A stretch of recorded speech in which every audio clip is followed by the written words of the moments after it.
Man, so do y'all really think it truly was their time last year? No, that was it. Yep. You think that was their opportunity, Yep. and now they're just that was their best chance. Exactly. Yes. I still give them like I don't think they should be as highly regarded this year as it was last year. Mm-hmm. Like in terms of because before it was like Gonzaga was like the overwhelming favorite. I'm not gonna go that far, but I do think this is their final year. I think this is their last legitimate year, especially considering a lot of their top guys are considered to like be in the draft. Like, oh my god, what was his name? Chet Holmgren's probably going to be your number one pick. Yes, Drew Timmy's probably a first rounder. Easily. Timmy Boy. I call him Timmy Boy because he got the mustache. So like I call him. You know how people call him porn star Jimmy. I call him porn star Timmy. Get it? Because he got the thing on or whatever. I think losing those two pieces who are very pivotal to what Gonzaga's doing. I think next year, I'm not going to say they're going to fall off the face of the planet, but I think you'll see a dip. So for me, I'm still giving Gonzaga a chance. However, I'm not going to say they're the overwhelming favorite this year. I still give them a respectable chance. Because they do have, like, let's be honest, they got a respectable roster. Like, you know what I mean? As much as you hate them, you know what I mean? Because I don't know why all this Gonzaga hate came out of nowhere.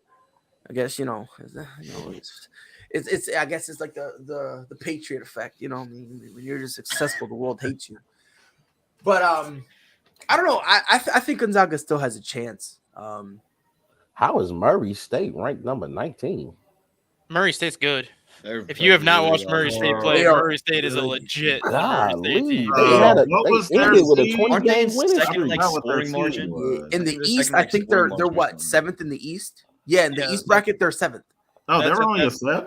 That's a 30-2. That's a 7 seed. They can get to the Elite 8. That's a good Murray State team. Like they're 30-2, and they ended the season on a 20-game winning streak. Y'all ready for something? I'm very comfortable saying Murray State makes. Forget the Elite 8, the Final Four. Yeah. Murray State's on God, I have expectations for this Murray State. Murray State's going to be this year's version of Loyola when Loyola made their when they were just slapping fools left, right, and center. Well, the only difference, I think the difference is that Murray State is just that good. I think Loyola just played good. Loyola can play good defense, and they were like shutting teams down. Like Murray State can score and they can play defense. And they can lock right. They were second in scoring margin this year. Like they were really impressive. Right. I think Loyola kind of went on a good roll. I just think Murray State is just talented, and the fact that they're 7th, I don't know, man. I don't know why they're 7th because of their conference. That's why. It's because they're Murray State and not. If they were Duke, the same thing. That's kind of low. That's kind of a low. If they would have been even like a remotely bigger conference, like if they played in the Atlantic 10, they'd be a 4 seed. But see, that's what I'm saying. Politics. It's politics. Yeah, it's just straight the schedule, which is dumb. I never understood that argument. Like, how do you end the season on a 20-game winning streak? You're 30-2 and you're the 7th seed. If you say that makes sense, all due disrespect, you're a moron. You're an idiot. No, they should be a 5 seed. Is where they should be. Yeah. Pride, I'm working on that shirt too, with all due disrespect. Bro, just let me know where I can go, bro. Now I have a whole bunch of stuff, bro, because like I'm about to start violating people. Like I'm about to get a shirt, and I'm stapling a notebook to this shirt, and I'm gonna walk around with it, and it's going to be a continuation of the petition I started. So if I see random fools in the street, I'm gonna be like, "Hey, yo, sign this." Like, you know what I mean? Because on some real, like, I'm not kidding. Once we get a couple thousand, I'm sending this to Congress. I'm not kidding. I'm sending it to Congress. Here we go. I'm sorry. I got the right quote. This is what Scott Hall, aka Razor Ramon, said. He said, "Hard work does pay off. Dreams do come true. Bad times don't last forever, but bad guys do." What a goat. What a goat. That was part of his Hall of Fame speech. That's Razor Ramon. That's how he ended it, man. That one hurt. I'm sorry. That one caught me off guard, man. I was gonna say something, but I'm not gonna go there because people get butthurt and they get deep in their feelings. So, well, since I'm just gonna say this: losing Razor Ramon is a legitimate national tragedy. It is. This is a legitimate national tragedy. It is. This and he ain't was changing his life. Doing the DDP yoga. Trying to stay away from the drugs. DDP be saving fools, bro. Yeah, you see what he did with Jake the Snake. Yeah, he don't get enough credit for the fools he be saving, bro. He been like a minister, bro, because he been saving these fools, bro. Shout out to DDP, bro. Reverend DDP. On some realness, bro. Bang. So while we're still talking about Murray State for a second, yeah, this is the team that Ja Morant built. This is the Ja Morant effect at Murray State. Now that Ja Morant went through Murray State, the success that he had, the success he's having, now all these recruits that would have been bench players at like the North Carolinas, the Dukes, the Tennessees are now going to Murray State. Do you think this team could win a national championship? Do you think they can win the whole thing? I think they can get to the Final Four. I just don't think they're big enough to win the whole thing. They don't have the size that some of these other teams do. I think they can eventually, because let's be honest, like you make one nice run, and people look at you completely different. Yeah, for sure. Right. Yeah. So I think like if they make the Final Four, I think this opens it up immensely. They could become the next Gonzaga. Because if you look at Gonzaga was always a good team, but they always went to the Sweet 16 and got eliminated. And all of a sudden they went on one run when they had Adam Morrison, and all of a sudden since then Gonzaga's been a top 10 team every year. One of the biggest busts in the NBA. Had a hell of a you can't even say that because he won a ring. Bless his heart. Bless his heart. Hey, Eddie Curry won a damn ring. Bless his heart. Bless his heart, if bro. Murray State does the same thing, if Murray State goes on one good run this year, they could turn into the next Gonzaga, where all of a sudden now they're starting to get one of the better recruiting classes and just run through their conference every year like it's nothing. Right. Well, you have to look at it from this aspect. The top recruits, they want to go to these big time colleges because they're thinking that's a better chance of them getting looked at and going to the NBA. So yeah, of course, a team makes a great run. Now you're here, and now you can bring more people in. Yep. And now I will say this about Duke: them not being a favorite, it might actually work in their favor, because it might take some of that pressure off of winning one for Coach K. Yeah, well, nobody's picking them, so maybe some of that pressure will come off. I disagree. Only because think about it, Greg. Like they're like his final year. Yeah, I get it. Yeah, that's some pressure that, let's be honest, that's pressure the media can't even put on me. Nope. Like, I feel the pressure, and I'm not even playing. I'm 20 minutes from Duke campus. I can feel it from here. Like it's weighing me down, man. Like I don't even rock with Duke. On some realness, I don't rock. The closest I've been with rocking Duke was years ago when I had a Rottweiler named Duke. Until then, bro, I don't really rock with him like that. And I feel that pressure, bro. There's pressure. Like I feel you see, hold on, you see this little shining in my eye? That's a diamond, bro, because this pressure's on me right now, bro. But you feel me? Like that's the type of pressure Duke is on. I don't care. Like this pressure they on for having to celebrate Coach K and having to go on a run for them. Yo, that's that pressure that I'd rather have the media say I can't do it. I would rather have them disrespect. I would rather take the Russell Westbrook criticism than have this type of pressure, bro. Because this is wild. Because think about it. You're already gonna be emotional. Yes. And like think about it. Coach K, not only has he been, he's a staple of Duke, right? But he's a staple in a lot of these basketball players' professional and personal lives. Yeah. When you lose, when you have a guy like that and you lose, you're like, my bad, coach. We're running back next year. You can't say that to Coach K this time. You go, damn, my bad, coach. Sorry we let you down. Damn. Yeah, it's over. Like, you know what I mean? There's really no, we'll run it back. We got you. You know what I mean? Like, we'll stay one more year. There's none of that. Yeah. It's like, you're gone.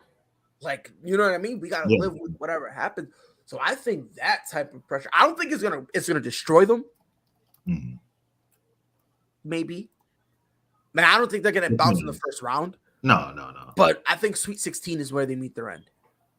Yeah, if they play Texas Tech, that might Yeah. be the one. And Yeah. I think that's who. I don't know, man. I believe because what are they? They put them the same side as They're two. Yeah, they're two. Michigan Texas Tech is State. 3. Yeah, so yeah, if Texas Tech does their job and Duke does their job, yeah. Now let me ask you this: do you think Duke still keeps its recruiting power without Coach K? I think Dustin was telling me this. That even though Coach K, even though he was like the big guy in terms of recruiting, what's his name? The replacement. It's like something Shire. Yeah, John Shire. John Shire, him, yeah. He was heavily involved in the recruiting process as well. Got you. So since he's been involved in it like for like the past 5-6 years. Yeah. I was talking to Dustin about this, and he was like Coach K's been preparing for this moment to hand off the baton, so to speak, for a while. So like when the next head coach is the guy you've basically been, because he's been training him with everything. Mm-hmm. He's been showing him not only plays, but he's been training him on and off the court. And I think you know, I think the recruiting process will be okay. I was one of the people who originally thought the recruiting process was going to fall apart. I really did. I had a conversation with Dustin, and he was like, "Listen, John Shire, okay, but he's been there. And John Shire's been running the recruiting for the last 3 years. Right. So, I get that, but I just think about the allure of playing. Coach K. No, Coach K has had nothing to do with recruiting. John Shire is the one that got Zion. John Shire is the one that got Barrett. John Shire is the one that got Reddish. John Shire is the one that got Paolo Banchero and these kids. Coach K doesn't do anything anymore. John Shire. I get that, but you're still looking at it from the aspect of, okay, John Shire is going out here recruiting these guys, but they know who they're going to play for. Right. But yeah, but you get what I'm saying? He's going there now. Now they recruit. They have the number 1 recruiting class next year. That's like having Bruce Arians recruit me, but I know I'm about to play with Tom Brady. Yeah, Tom Brady. Yeah, but like the kids that John Shire's recruiting right now knows that Coach K is not going to be there next year, and they still have the number 1 recruiting class. Okay. It's the fact that Shire's been with Coach K for the last 7 years as an assistant, played for 4 years under Coach K, so he's got 11 years working with Coach K. Yeah. So these players know that it might not be Coach K, but if you're going to learn from somebody, you're going to learn from somebody that's been there with him for 11 years. 7 years as a coach and then 4 years as a player. He won a national title with him in 2010. Yep. Like he knows how to win. He knows what it takes to win. So that's why Coach K's basically made him the head recruiter the last 4 years, because after Jeff Capel went to Pittsburgh, and then Wojciechowski went to Marquette, and the guy Chris Collins went to Northwestern. Mm-hmm. Those were the big recruiters for Coach K for years. And once all those 3 left, Coach K is basically like, Shire, you're going to be the guy that replaces me when I'm ready to go. So this is what we're going to do to get you ready. I want you to start doing this. Then we're going to have you do this. And then I'm going to make you in charge of the recruiting. And that's what he's been doing the last 3 years.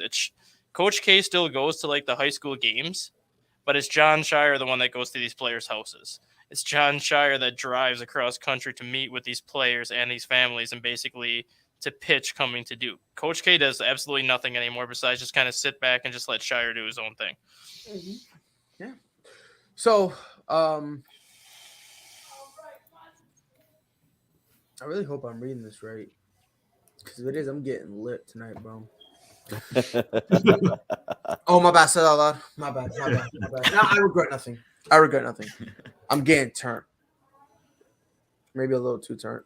Hey, you know, with us, I just need a reason to drink. Hey, it's Monday. I'm off work. Drinking time. It's 5 o'clock somewhere, right? It's 5 o'clock somewhere. Pride, there you go. There I go. What? Deshaun Watson to meet with the Panthers and the Saints the next 2 days to make his decision in 48 hours where he's going.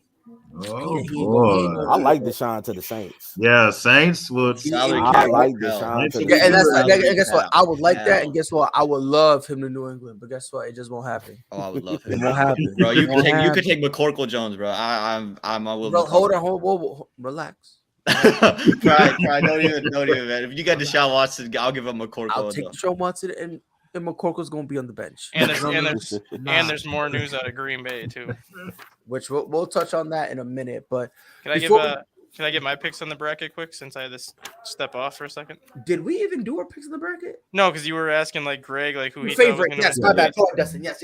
Go ahead. I do like. I was gonna originally say Kentucky, but Mhm. because they have that Murray State game the second round, I don't think I'm gonna go with Kentucky at that point. You can't because you're gonna be contradicting yourself. Yep.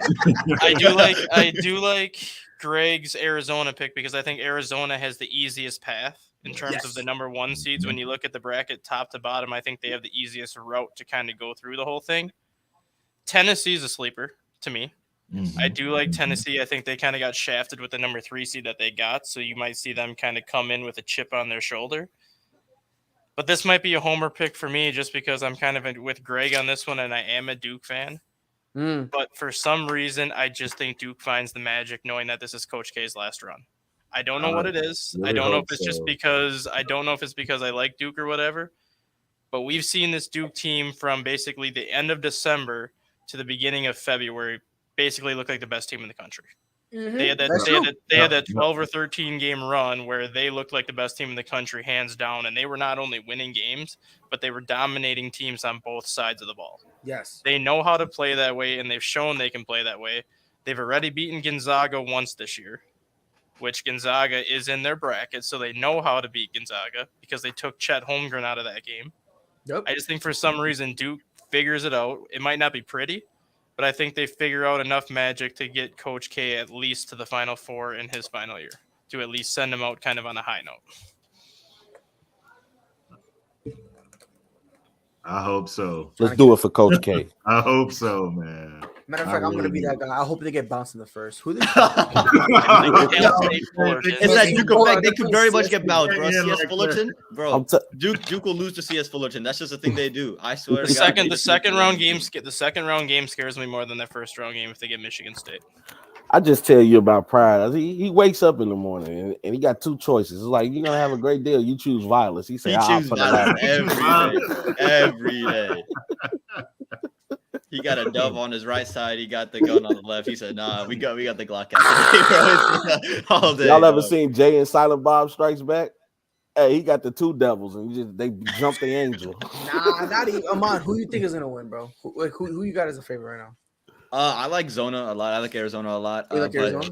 just because I'm in North Carolina and I'm feeling all of it. Duke is just a team that, again, when they play good, they've played really freaking good. And Dustin and I talked about it a lot on the Friday show, where we were like, man, this team, before they played Carolina the last time, like this team looks like the best team in the country. They've played so well over this past month and a half. And then I think this loss to Virginia Tech, I think they dismantled the loss against Carolina. They're like, you know what? It's UNC. You know, they're trying to come in here. They're emotional. That's the reason we lost. And they lose to Virginia Tech. I think Coach K gave it to them, and I think they're realizing, crap, we actually got to reset. We got to focus up. And I think they're going to come out the gates really hot in this round, a couple rounds. So I want to pick Duke, but I like Arizona a lot. So you like Arizona? Yeah. You like Arizona? I like Wright State / Bryant, who's gonna fucking dog mess out of him. Rob, who's your favorite? Who's your favorite? Illinois is my favorite. But You said Illinois? Well, guess what? Illinois about to get ill, baby, and they gonna get bounced out. Who next? Who want the smoke, man? Who want the smoke? You see how Pride not say nothing about Arizona though, because that's his pick. No, that's not my pick. That's my pick. That's my pick. Y'all really want to know my pick? Yeah. I'm going UConn. You. I'm just the UConn boy. Still trying to make Let it get juice, bro. No, real talk. I'm gonna be a homer. I got my homer pick and my real pick. So my homer pick is gonna be UConn. My legitimate pick, I have a couple. Correct me if I'm wrong. Y'all let me know. This is the first time in a while that I cannot point to a clear-cut favorite. Yes. There's like 5 or 6 teams that you can make a legitimate argument 100%. that they can do it. I mean, obviously you got Gonzaga, Baylor, Zona, and Kansas. Obviously you got the 4 number 1 seeds. Sure. Duke, that's one you can make a perfect argument for. You heard me and Dustin make an argument about Murray State. Yeah. I believe, I think you're with me, Dustin. They get to the Final Four. Yeah. If they end up getting hot in the Final Four and getting in the national championship game, dude, I'm pretty sure they would love their chances with anybody. Yeah. You know what I mean? Sure. And in going with what you just said too, Pride, you can look at every month of the college basketball season and pick out who the best team in the country was. Yeah. Like Yes. the first month of the season, Baylor was the best team. Yes. And then the second month of the season, Gonzaga was the best team. Yep. And then you can say Duke was the best team for the month of January. And now we're in was the, in there, and had a then month. Zona, and now you get to Yeah. February, and obviously Murray State's been the best team in February because they've won 18 games in a row. And when's the last time that's happened?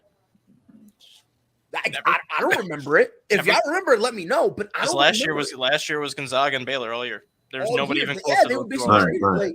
like now it's like they're The year before that, it was Virginia all year. Yeah, so Virginia, it's yeah. like, Mhm. and obviously we named them Auburn. Auburn's not going nowhere. I think Auburn has a chance. Let's be honest here. It's just the way you look at it. I mean, I still like Villanova. I think that's a number. Like, there's like a lot of these guys who like, and not only that, like Tennessee think had a about it. pretty decent year. There's some of these low-seeded teams that just for some reason this year has had the upper hand on the top-seeded teams.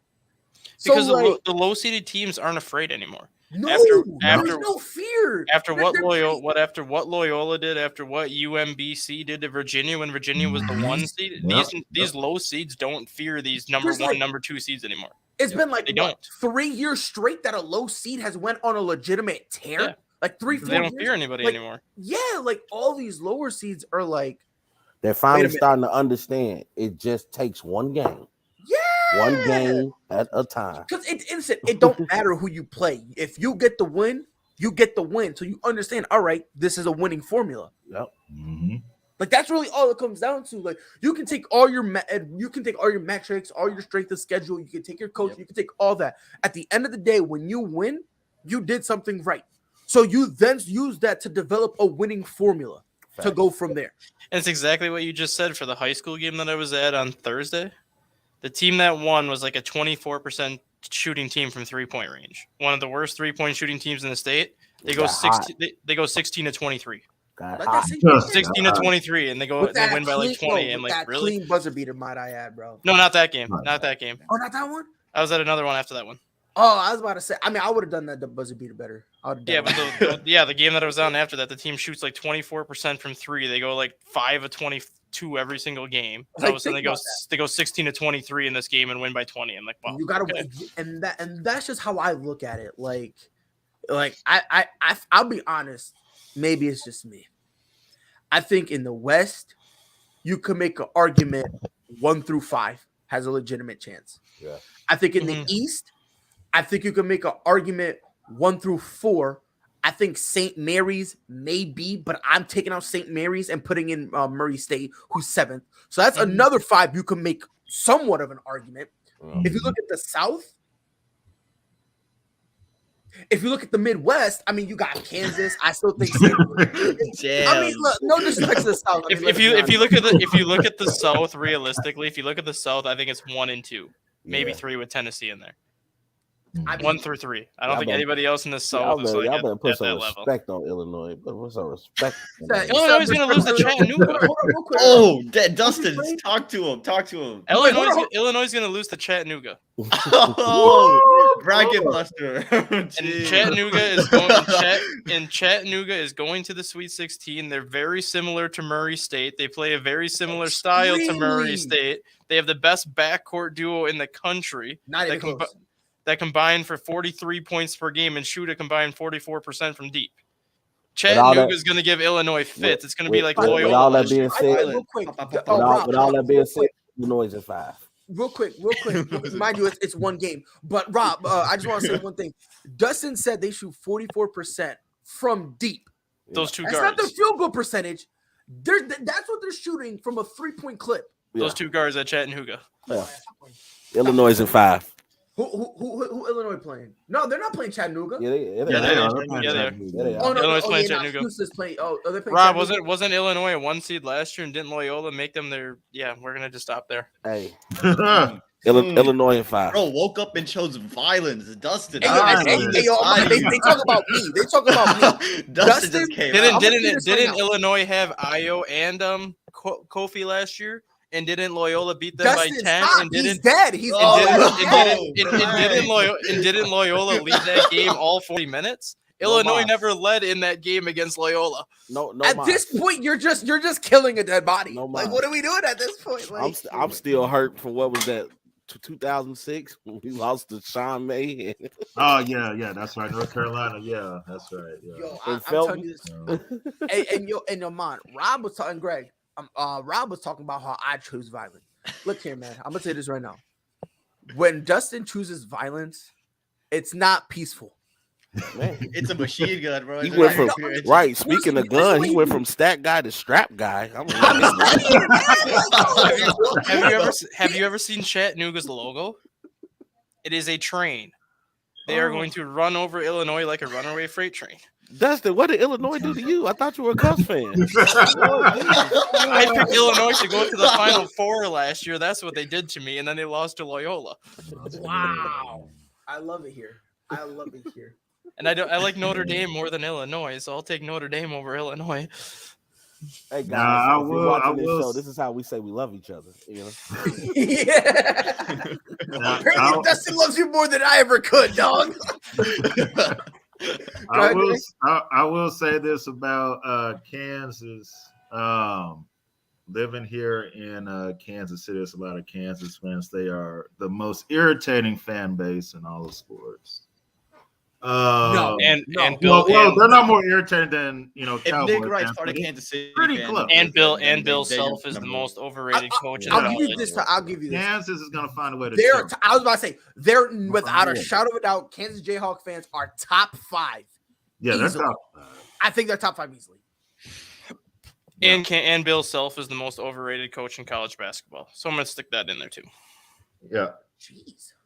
But go Yes, ahead, Greg. he What is. was you saying, bro? No, I was saying they're going to find a way to either in that second round or in the Sweet 16 round. Kansas will find a way to mess this thing up and choke like they always do. I'm going to have fun that day.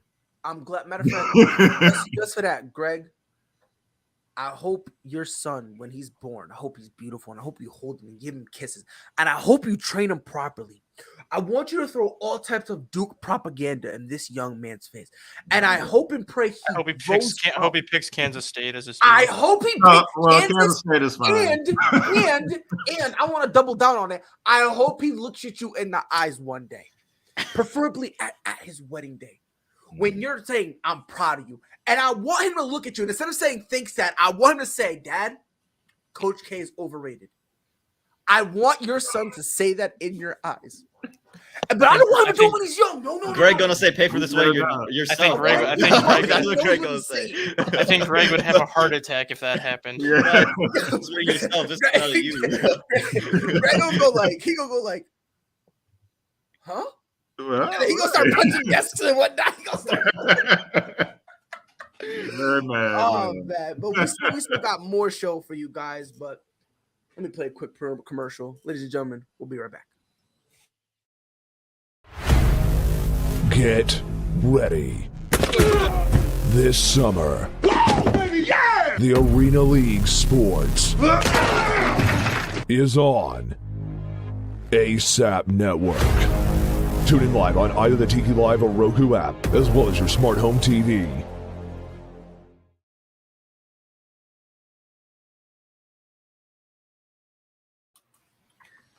Yes, sir.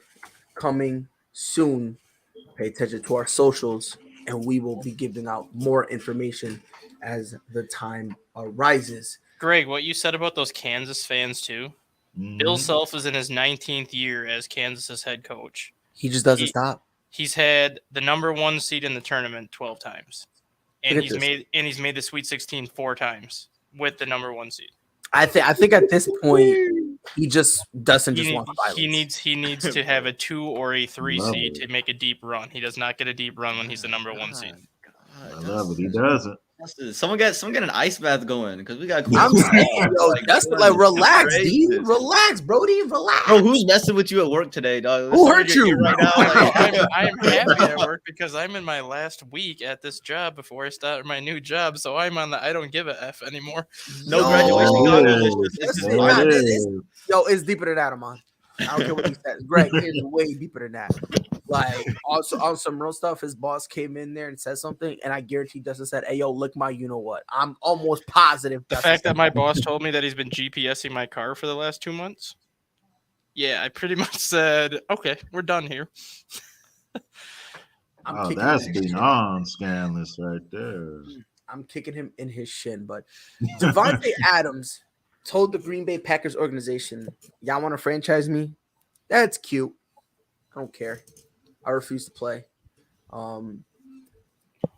At first, the Packers thought he was joking, and they thought it was a funny joke that he was trying to say. Yeah, you're funny. Yeah, it's like, hey, yo, I'm not going to play or whatever. We brought Aaron Rodgers back. We know you're not serious, right?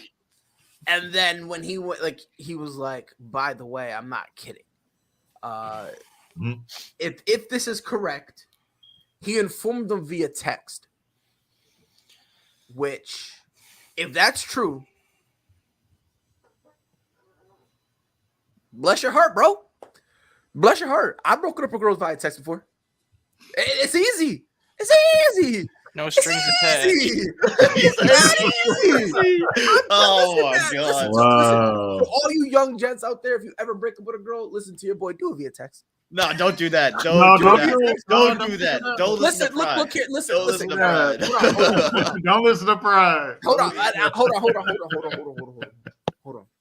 They'll end up a baseball I'm bat in your window. soon to be married with 2 children. If you want relationship advice, I'm the guy. You break up with her via text. Okay? Do it via text and use the classic line. It's not you, it's me. End it with the dot, send, and then block her number. You're welcome. You're welcome. I hope your fiance hears this and comes behind you. I really do. Someone send this to her right now. Someone clip it and send it to me. Listen, I'm telling y'all, breaking up with a girl via text is not that bad. For you, hold on, let me explain why. Can I explain why? Let me explain why. I'm explaining you fine, exquisite gentlemen why.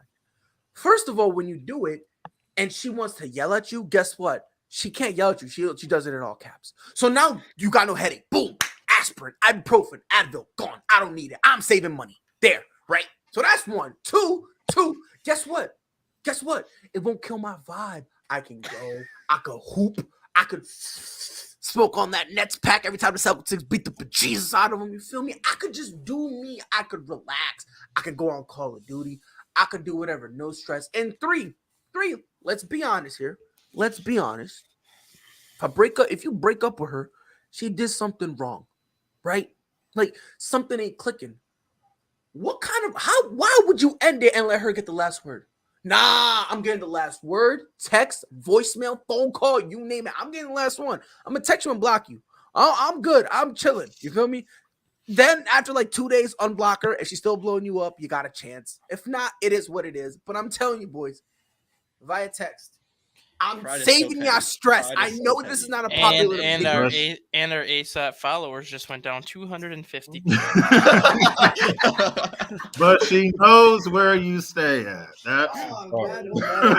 She knows where you knows. It's the J. Cole song. She knows. And she's coming. I know she knows. She's coming. And listen, and that is why you just, that's why you don't, tell her where you live. High place. High IQ place. High IQ. Rob, I don't know if you missed it, Rob, but basically. I did. Sorry about that. So I'm going to tell you, Rob, I just gave young gentlemen the best type of advice ever. That, man. I'm 18. If you're going to break up with a girl, break up with her via text messages. That's it, bro. That's it. Well, ain't nothing else to talk about. Thank you, Rob. Thank you. Can I ask you a question? Let me ask you a question. Just real quick. When you get fired, do you want to go to your job to your boss and say that? You know what's funny? I be joking. I joke with jobs. I be like, hey, if I come in and my email messing up or something, like if I'm firing, you could have just called me. Don't make me come in so you can fire me. Listen, think about it. That's happened to me. That's actually happened to me before.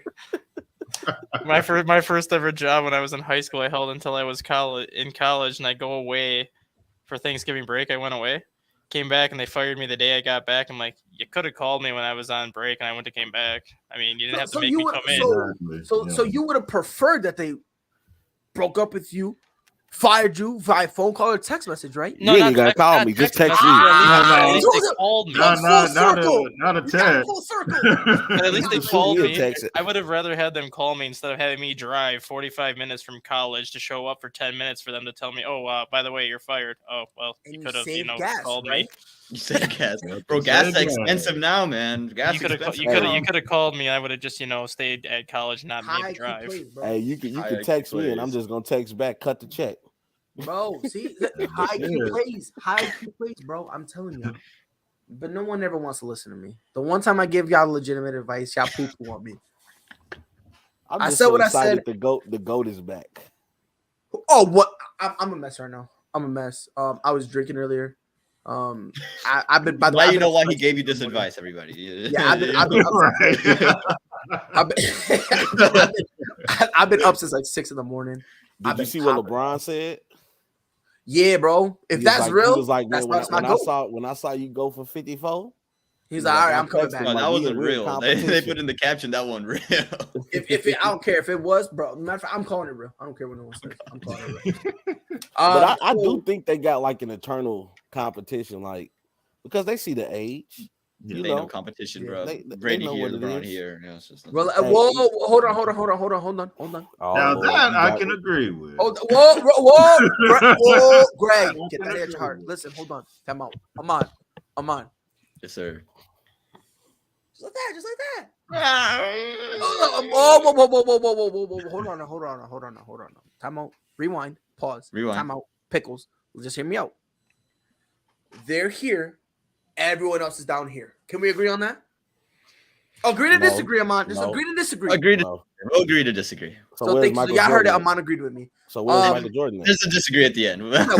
No, let's not start that. Let's not start. You that. said That's what I'm saying. something about who? That's not. That's You talking about Michael Jordan? Yeah, No, that's let's gonna not be a start I whole can always hour. I'll make you a deal. Once he grows some hair, Love you too, Dustin. You said what now? What up, Rob? No, I said I love you too, Dustin. I saw what he put in the comment. But Amon, let me start with you. Devontae Adams, he wants a long-term deal. However, him and the Packers organization, they are just ridiculously far off. I'm pretty sure the only way, They're not in the same zip code at this point. not even close. Yeah, like supposedly, how far they are is not even something that is even remotely feasible to be able to fix. So here's what I don't understand.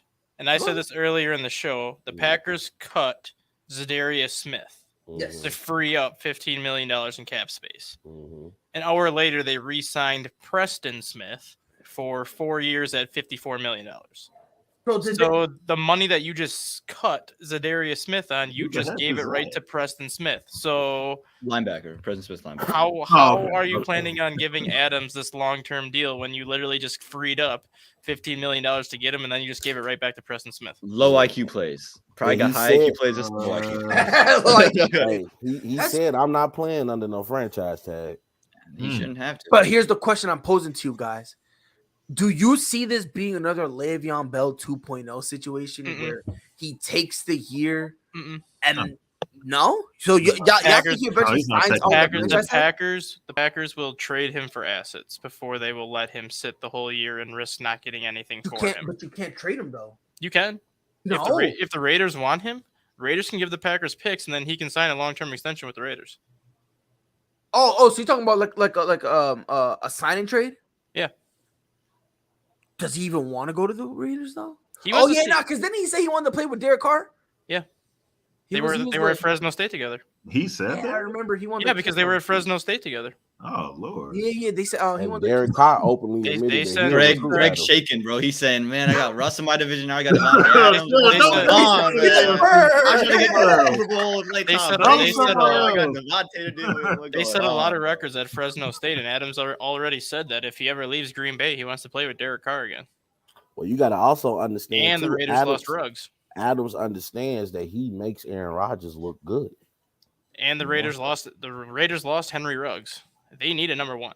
Yeah, They do. They have plenty of And Derek draft. Carr deserves a number one because I They feel have like he's plenty so of slept draft. on. They have plenty of assets and plenty of draft capital to give Green Bay.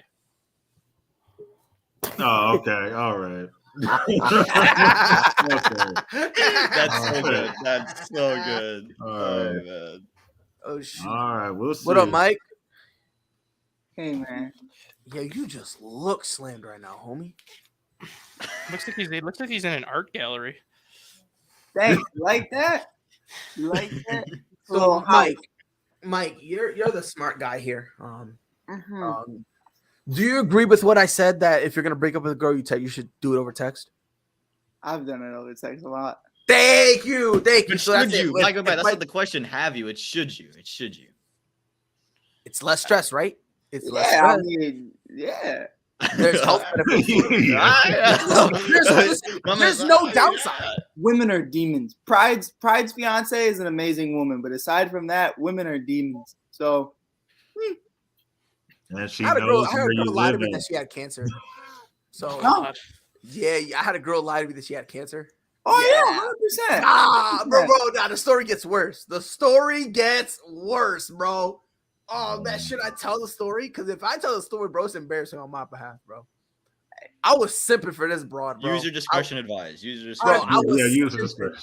I was simping for Come this on, broad. it's lovely to see you though. I haven't seen you in months. I'm on spring break. I don't got morning classes, so I'm I feeling miss good. you so much. I miss you so much.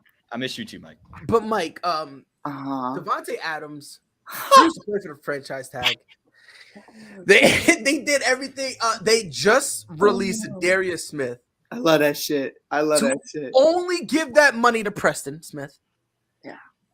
Which basically, if I looked at it correctly, Dustin, you might know, they actually giving him that extension. They're actually paying more than if they just kept Darius Smith on the roster. They're paying more later, but less up front. Okay. But that's the problem though, because even if you're paying him less up front now to try to get Adams back, if you're paying Preston Smith more down the line, how do you plan to pay Adams down the line beyond 1 year? I'm so excited for this question. This is exactly my uncle's like a biggest Packer fan ever. But this is exactly why I told my uncle they needed to figure out what to do with Adams first, and then worry about Rodgers after that, because Rodgers is still under contract this year. Adams technically is, but he isn't because he has that franchise tag. They needed to lock up Adams first, get his financial status figured out, because then they would have known exactly what they had left to give Aaron Rodgers after this. Right. As opposed to here, we don't know if it's an accurate amount, but here's $50 million for you, Aaron Rodgers. Here's $15 million for you, Preston Smith. Here's whatever you get. Adams, we have enough to give you the franchise tag. Right. Well, I'm not playing for that. Oh, shoot. Now what? Everybody's getting love but Jordan Love, and that's okay. I mean, I'm not trying to be rude or nothing, but Aaron Rodgers get hurt. I of course mean that with all due disrespect, of course. I'll do it. I just man. I find it comical. I really do. It was lovely. It was lovely to wake up to. It was great. Yeah. Mike, you did say something. You said something while Dustin was saying about this whole Devontae Adams situation. Oh, in the chat? Yeah. Yeah, 100%. And I said, basically, here's what it comes down to, guys. Like, this is a bad look unless your QB1 sets that tone that this is okay. That this He is set that tone, and Rodgers has set that tone for the last 3 years. very well so. And the front office has allowed it. So it's kind of like your manager is acting like a dickhead and just say you worked at UPS or FedEx, handle the package carefully. If your manager says, F that, and just chucks a package, or if he says handle it carefully and you're just watching him like chuck it across the floor Right. and like pitch it, like, oh, okay. It's like, all right, I guess this is what we do now. And it's acceptable because you're setting the tone. You're QB1. You're setting that tone. I have not heard Patrick Mahomes. I never heard Patrick Mahomes say one thing about his contract ever. No. Ever. Not a single thing. They were just like, hey, I know you don't care, but here's $400 million. And he was like, oh, okay. Like, he never once complained about it. And I know it's different because, Aaron's older and he's on a different contract. But it's like, at the end of the day, Patrick was doing far more than Aaron Rodgers was. He had the MVP, he had the Super Bowl, and he wasn't talking about his contract at all. And that's just one example. Josh Allen never said a word. Tom Brady, to this day, has still never said a word about even when Kirk Cousins got his first contract, he never once ever complained about playing under the franchise tag twice. Right. And then all of a sudden, Minnesota gave him that contract. He's like, oh, I'll take it, sure. I'm going to keep it like this. Biggest asshole in the tri-state area and possibly the universe, Jay Cutler, never said a word. Did not care. It comes down to it to where if you're letting this be acceptable, this is becoming the norm. It's not going to stop with just Devontae Adams. It's going to stop with whatever next great player walks into that office. And the problem to me, you're paying a big three. One of them's 37, 39 years old. The other one's a running back, and the other one doesn't want to be there. So it's like it's gonna be great, and I'm really excited. My team's ass, and I know that. Mine too. But it's going to be great, and I can't wait for 2024, 2025. The funny thing is, that's the one thing. I mean, I've respected Rodgers and the abilities that he has, but the reason why I hate Rodgers as much as I do is because of how arrogant of an asshole he is. Right. And his arrogance now is trickling down through the rest of that franchise, and you can see it with Devontae Adams. Right. First 5 years that Devontae Adams was in the league, he never said anything. No. He just kind of went about his business, put up his numbers, and did what he did. The last 3 years, because Aaron Rodgers has been doing what he's been doing, you can see how arrogant Devontae Adams is too. Right. Post-game interviews and just all these interviews that Adams has had the last couple of years, you can see that the arrogance from Aaron Rodgers is now trickling down to him. Right. And after that, it's going to trickle down to somebody else. And the whole franchise is going to end up being like this arrogant, entitled franchise that thinks they're better than everybody else when they haven't done anything in almost 15 years. Right. Yep, and it's kind of funny to me. It's like hilarious. It's hilarious because I said this before, and nobody wanted to listen to me. I said, I think it was like after his second year, I said, if you want to keep Devontae Adams, you need to sign this kid right now to a long-term 6-year deal. Should have did it last year. Because think about this. There's no way a wide receiver who, let's be honest, as great as him, a top 2 wide receiver in the league, playing with a guy like Aaron Rodgers, there's no way you're going to sit there and tell me with a straight face, oh, yeah, his arrogance isn't going to rub off. Right. Like, we knew Aaron Rodgers. We knew eventually Aaron Rodgers was going to want money. He was going to want more. And we knew the Packers were not going to want to do it. We knew it was the fight coming from a long, we saw it coming. Pause. But for some unknown reason, nobody wanted to listen. Nobody wanted, everyone was just like, no, bro, that's too early. And I've been telling you fools, I understand it's early, but you'd rather do something too early than too late, because now look at you. Stupid is what stupid does. And I'd be stupid to let this kid walk away because I don't know, but guess what? They might have to let him walk away. They might not have no choice. 100%. Think about it. Yeah. You're shredding, you're doing what you got to do to reduce your cap space, right? Like you're trying to increase your cap space, right? So you increase cap space just to give it to somebody else.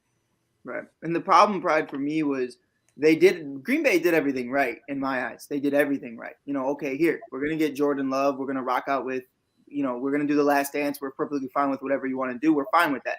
And then out of nowhere, they were just like, yeah, never mind. No, here's $200 million and here's another wasted first-round pick that we can put on top of the last 10 wasted first-round picks. So it's like, to me, if you would have – and he's not great right now. And I'll say right now because we've seen a very small sample size. Zach Wilson doesn't look great. Justin Fields doesn't look great. Trey Lance didn't look great. The only one that I'm rocking with right now is Mac Jones. But it comes down to it to where, Jordan Love could still be pretty solid. And no one knows that. And then the problem with that is you'll never know. And the problem with it is you still have Devontae Adams. You still have Aaron Jones. So even if he's not great, Mitchell Trubisky standard or just 3,000 yards a season type thing, you have Devontae Adams that's going to boost you at least another 500 yards. You have Aaron Jones that's going to buy you some time. You have Dylan. You have all these other guys. You had everything set up to be able to pay Devontae Adams this money, just like Dustin said. And then you were just like, fuck it. We're going to run with the narrative right now and run with what's close. And we're going to be just like the fans, and we're going to give this guy $200 million when Denver easily would have taken that money on, because they're taking Russell Wilson's money on right now. They're taking so much money on right now that they don't even care. And that was the first option. The second Rodgers gets signed, Pride? 2 hours later, there's a trade for Russell Wilson. They were waiting to see what happened with Rodgers. Mm-hmm. They were waiting. So it's like you messed up, whether it was Jordan Love or not. You could have got Devontae, and it would have made 100% sense. And you probably would have got a lot more. You would have got what? Probably Noah Fant, probably all those first. You would have got Jerry Judy. Yeah, without a doubt. To be honest, yeah.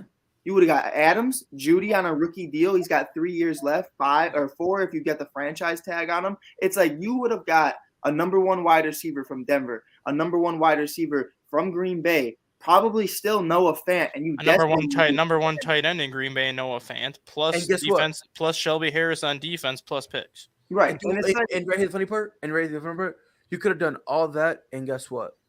You still could have flipped it and go get yourself a Jimmy G, heck, maybe even a Russell Wilson with all those picks. You still could have flipped it. Yep, Right. and with that pick that they got, the Packers would have been picking 9th.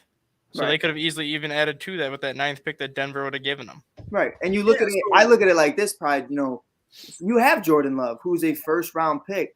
If you wanted to get Russell Wilson and throw all those picks from Denver and your own picks on top with Jordan Love, they're going to take that over Drew Lock in a heartbeat. Mm-hmm. So it's like, and you can get a couple defensive players from Green Bay and give them to him because you don't. Obviously, Smith didn't want to stay unless he got paid. You can give Smith. Who gives a shit? But they just didn't. They just ran with the narrative and ran with what was hot and relevant, and that's Aaron Rodgers. I'm just telling you this right now. I'm just hating. No, I think I'll be honest, I don't hate Aaron Rodgers. I don't hate Aaron Rodgers. But I do do. you want to know what Aaron Rodgers really is? Are we ready to have a legitimate conversation? Are y'all ready to have a legitimate conversation? Aaron Rodgers is a good quarterback who plays, let's be honest, like a bitch. Yeah, 100%. And he's a good quarterback who everyone wanted to be great. Yeah, 100%. And y'all are ready to have that conversation. You let me know. No, like that's every single time you need him to make that throw, he checks down, throws the ball out of bounds. He's got the worst completion percentage on third down. Why? Because he's scared. He doesn't understand what risk is. No, it's because he doesn't want to turn the football over. He cares more about not turning the football over than taking a chance. And why is that? It's not for the betterment of the team. No. It's so Because later down the road, if you casual chuck it up, fans who don't know football go, Scott. yeah, he's My boy Mike. because if you chuck it up for grabs, who cares? You might get a pass interference called. Right. Exactly. But that's the thing, though. Like Check it out. I've seen more from Justin Fields in half a season trying to force things into a window than I've seen from Aaron Rodgers the majority of his career. Ever. No, not majority ever. He Yeah. doesn't force anything. Like he that man couldn't open a window if he was standing right next to it. Like it just comes down to that. I watched Patrick Mahomes. I watched Josh Allen. I watched Patrick Edward Brady. Patrick Brady Jr. And you're gonna be watching him again. Come on, Mike. Don't do this to us. Come on, Mike. But I've seen a bunch of guys. I've seen Zach Wilson throw interception after interception, but at least there's the attempt of he's trying. There's a reason why there's always fourth down or why you're not converting is because your quarterback looks at your wide receiver, who's a franchise wide receiver, like Pride said, top 2, and arguably I could say he's number 1. I have him as number 1. He'll look at him. Cooper Kupp is number 1, but You said who? Cooper Kupp. Cares. Go ahead, Mike. Rob Scott. I'm going Cooper Kupp. Hey. I still say D Hop is number 1. He put up the numbers, and I'm gonna put some respect on that man's name. Cooper Kupp had a hell of a year, and you say what you want. I know some people get mad because they say he's a route receiver, but hell, I don't care if he's a route receiver. I don't either. When you start garnishing double teams and you still making a way out of no way, after they lost Odell Beckham Jr., everybody and their mama knew that ball was going to Cooper Kupp, and he still got the job done. So I'm gonna put some respect on that man's name. I put Cooper Kupp number 2. Real quick, I'm just gonna throw it out there. You better change your mind right now. Ain't no way to go. Ain't no how. Pride's soul left his body. Because I have D Hop. If I have D Hop number 1, I'm putting Cooper Kupp number 2. Stop playing. No. No, I got Cooper Kupp, Devontae, D Hop. That's there's nothing wrong with that. Cooper Kupp is a top. No, you're right. You're right, Greg. There's you're right. You're saying there's nothing wrong with it. You're right because everything's wrong with it. Ain't no way, no how he's top 2. What are we doing here? Cooper. Dude, the Rams. You talking about the dude that just won the Triple Crown and was the Super Bowl MVP? Look here, man. You talking about that dude? Look here, man. Look here. Come on. Rams don't win the Super Bowl without Cooper. Listen, you know what? I can't listen to Pride because it's the same dude that thinks. It's the same dude that thinks. Other people on the panel for a reason. Man, it's the same guy that think Carson Wentz is a god. Who said that? Free Carson Wentz. Yeah, if y'all don't respect Carson Wentz, let him go. Trash. Carson Wentz been trash. Wait, hold on. Who's your team again? The Bears. All right, finish 500. Maybe you can highlight the boys. Stop talking to me. You stop talking to me. You leave it alone. By the way, just real quick before I go on my whole soliloquy, ASAP, I demand that Mike gets drug tested. This man did not look that ripped like last week. This dude has been on one, and I'm talking about On God, where are you? Are you in San Francisco? Because I think you and Barry been chilling with each other. Did you see him on the morning show last week? He was walking. I know St. Patty's Day is not until next week, but we just had a party out here in Chicago. Mike has been working out, lifting beers. Nah, Mike been lifting other things, bro. I got in all seriousness, I got cleared. I tore my groin playing baseball last season. I finally got cleared. So I've been in the gym like the last 2 weeks every single day. It's been great. It's been great. And I've been at the bar, obviously. Yes, Lord. If you read in case the people didn't know, I'm 4% Irish, so I've been celebrating too. Everybody's Irish too. In case you didn't read the ASAP Network group chat the last 3 days, he's been on one. Fairly obvious. I've been. By the way, tonight we're starting another argument. We're starting another argument. I wasn't even planning on drinking, but I'll start just to start. No. We're gonna start an argument and we're gonna pretend that we're drunk. You should have heard drunk Mike's grunt when he saw Freddie say something about Derrick Rose's knee. I said, "Whoa, no." Hey, yo, by 4. My girl was like, "Respect for Derrick Rose be real." No way. I got disrespect for Derrick Rose be real. Oh my God. The same man that pours the violin for Anthony Davis. He's like, Derrick Rose's ACL is non-existent. And I'm like, who are you talking to? When it was existing, he was giving the people the business in the NBA. Hey, just know, Pride. I'm gonna say it like this for Rose and AD for Freddie Henderson. Man, if I got shot and Freddie got a splinter and he was bitching more about the splinter than I was about getting shot, shows more about who's a better man. But hey, that's not neither. Well, I mean, hold on, no. That's neither. I think talk your stuff. Hold on now. Mike. No. Don't tell him that now because I think Freddie's a better man because what you doing getting shot? Listen, people get shot every day. There we go. Yeah. Hey, look, don't stop believe. I can't stand y'all. Look, man, and here's my thing when it comes to this whole Packer situation, bro. It's hilarious to me. I love it. I love that shit. Yeah. It's funny. It's funny to me because guess what? Let's be honest here. They've been giving Aaron Rodgers everything he wanted. Mm-hmm. Now this is the first time he's portraying. They're finally giving me what I want. They've gone all in the last 3 years for him. Right. But he doesn't want to admit that because that means the pressure's on him. And, then when he flames out in the postseason, all of a sudden it's not my fault. Right. It's everybody else's fault.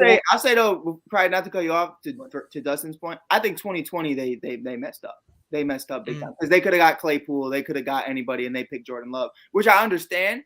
At the moment, I understood, but you didn't have to do it in the first round. You didn't. You know what I mean? Like they didn't go all by trading up and getting him. They left Brandon Ayuk on the board, and they could have taken Brandon Ayuk in that same spot. Okay, but hold on now. But hey, Pride, to your point, every other year they've gone all in on him. Upper management was so hell bent on trying to show Rodgers we can live on without you. They should have. They did all that shit just to give him $200 million. Right? They should have just. If overhype had a picture, Aaron Rodgers' face would be right there. It'd be like if Pride's girl, because it's an example because I can't hold down the woman. If Pride's girl was like, listen, I don't want to be here anymore, blah, blah, blah, blah, for years and years and years. And then Pride out of nowhere was like, I got a new shorty. I love her. She's great. And then Pride came back the next day with a ring and proposed to the girl that he said he was going to leave.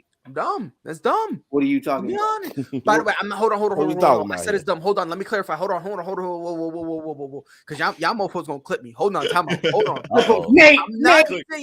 I'm not saying the thought of marrying you is horrible. My love, the light of my dark tunnel, the apple of my eye. I love you and I cannot wait to marry you. It's just in this situation is what he means. Yeah. Also, Pride. Don't get Pride killed. Free Pride. I don't know if you just saw it, Dustin. Jacob deGrom has planned to opt out of the 2022 season. He does not want to play for the Mets ever again. So that just came out. But that's pussy. I got that already. You just got Max Scherzer. You pussy. Pride's going through it, bro. Bro, because I feel bad for Max Scherzer because everywhere he goes, it's always something. He goes to the Nationals, they treat him like shit.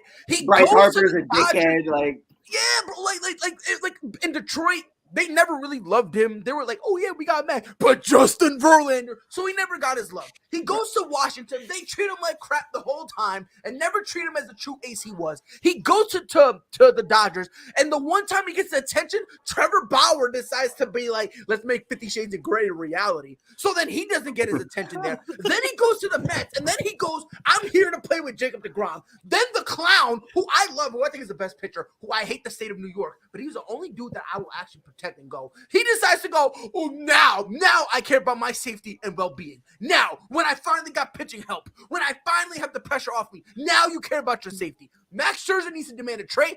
Max Scherzer, opt out. Opt out. Do you know I'm sick of the disrespect on Matt Scherzer. Do you know how uncomfortable it has to be to like stare Max Scherzer down and notice he's got 2 different colored eyes? Every time you see him pitch, it's got to be the weirdest feeling for a hitter. Like, oh god. Bro, that's why they can't hit him, because there's 2 boys staring at his eyes and not the ball, bro. I can't see that far, so I just never had that problem. I don't understand why. I have glasses. I swear. Hey, Bob knows. I could see the ball coming. Outside of that, I got no idea who I'm looking at. Bro, but it just bothers me so much. Like, Max I see, Scherzer, Pride. That was a great soliloquy. Bro, Rob, you don't understand. I am a Max Scherzer. If you think I'm a LeBron James stan, I'm a Max Scherzer bitch boy. That's what I am, bro. That is my dude. Yeah. Like he got what, 3 years, 150? Someone fact check me on that. 3 years, like 140. It's like 3 years, 140. Guess 3 years, what? 140. Yeah. 3 years, 140. I would have had no problem doing 2 years, 260 for him to come to Boston. Wait. 3 years, 140, like 140 million? Million, baby. 3 years at 140 is what. Wait, 3 years? Yes, and he a pitcher, baby. He a pitcher. That boy, Mom, why you didn't get me into baseball? And Rob, you ain't never asked, bro. That's why my son's playing baseball right now. I'm like, you want to make money, do that. And Rob, I'm not joking. I would have done 2 years, 260 to have him here so he could finally be in a situation where he is loved, valued, and respected. Lord Jesus. Sure, he goes to the Mets. He goes to the Mets, which is a cesspool of a franchise and a cesspool of a state and a borderline cesspool of a sport because of what Rob Manfred almost did to them. And he goes there and he says, I'm here for one person and one person only. Jacob deGrom? Where'd everybody go? Max Scherzer looks like Will Smith in last episode of Fresh Prince, bro. Like, hey now. Everyone's going, man. Hey Will now. Smith and I Am Legend. At least the Mets still have furniture in the house. Oh God. I'm sorry. I don't watch baseball like that, but I can tell this hurts you, Rob, this is the one time I'm glad you don't.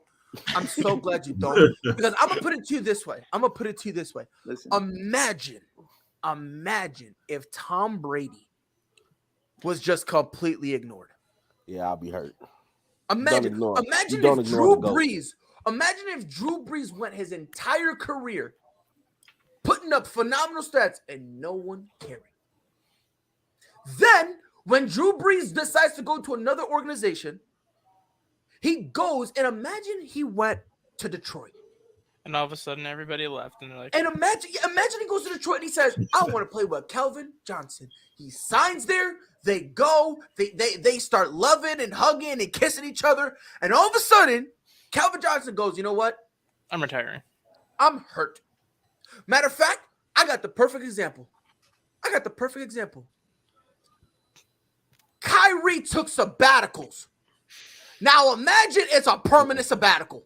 No, yeah, this one's that. What? Rob Scott. A permanent sabbatical. Bro, Rob couldn't even handle the story, man. He's so hurt he couldn't even handle it. He had to leave. I'm being serious, bro. Imagine that's why James Harden left.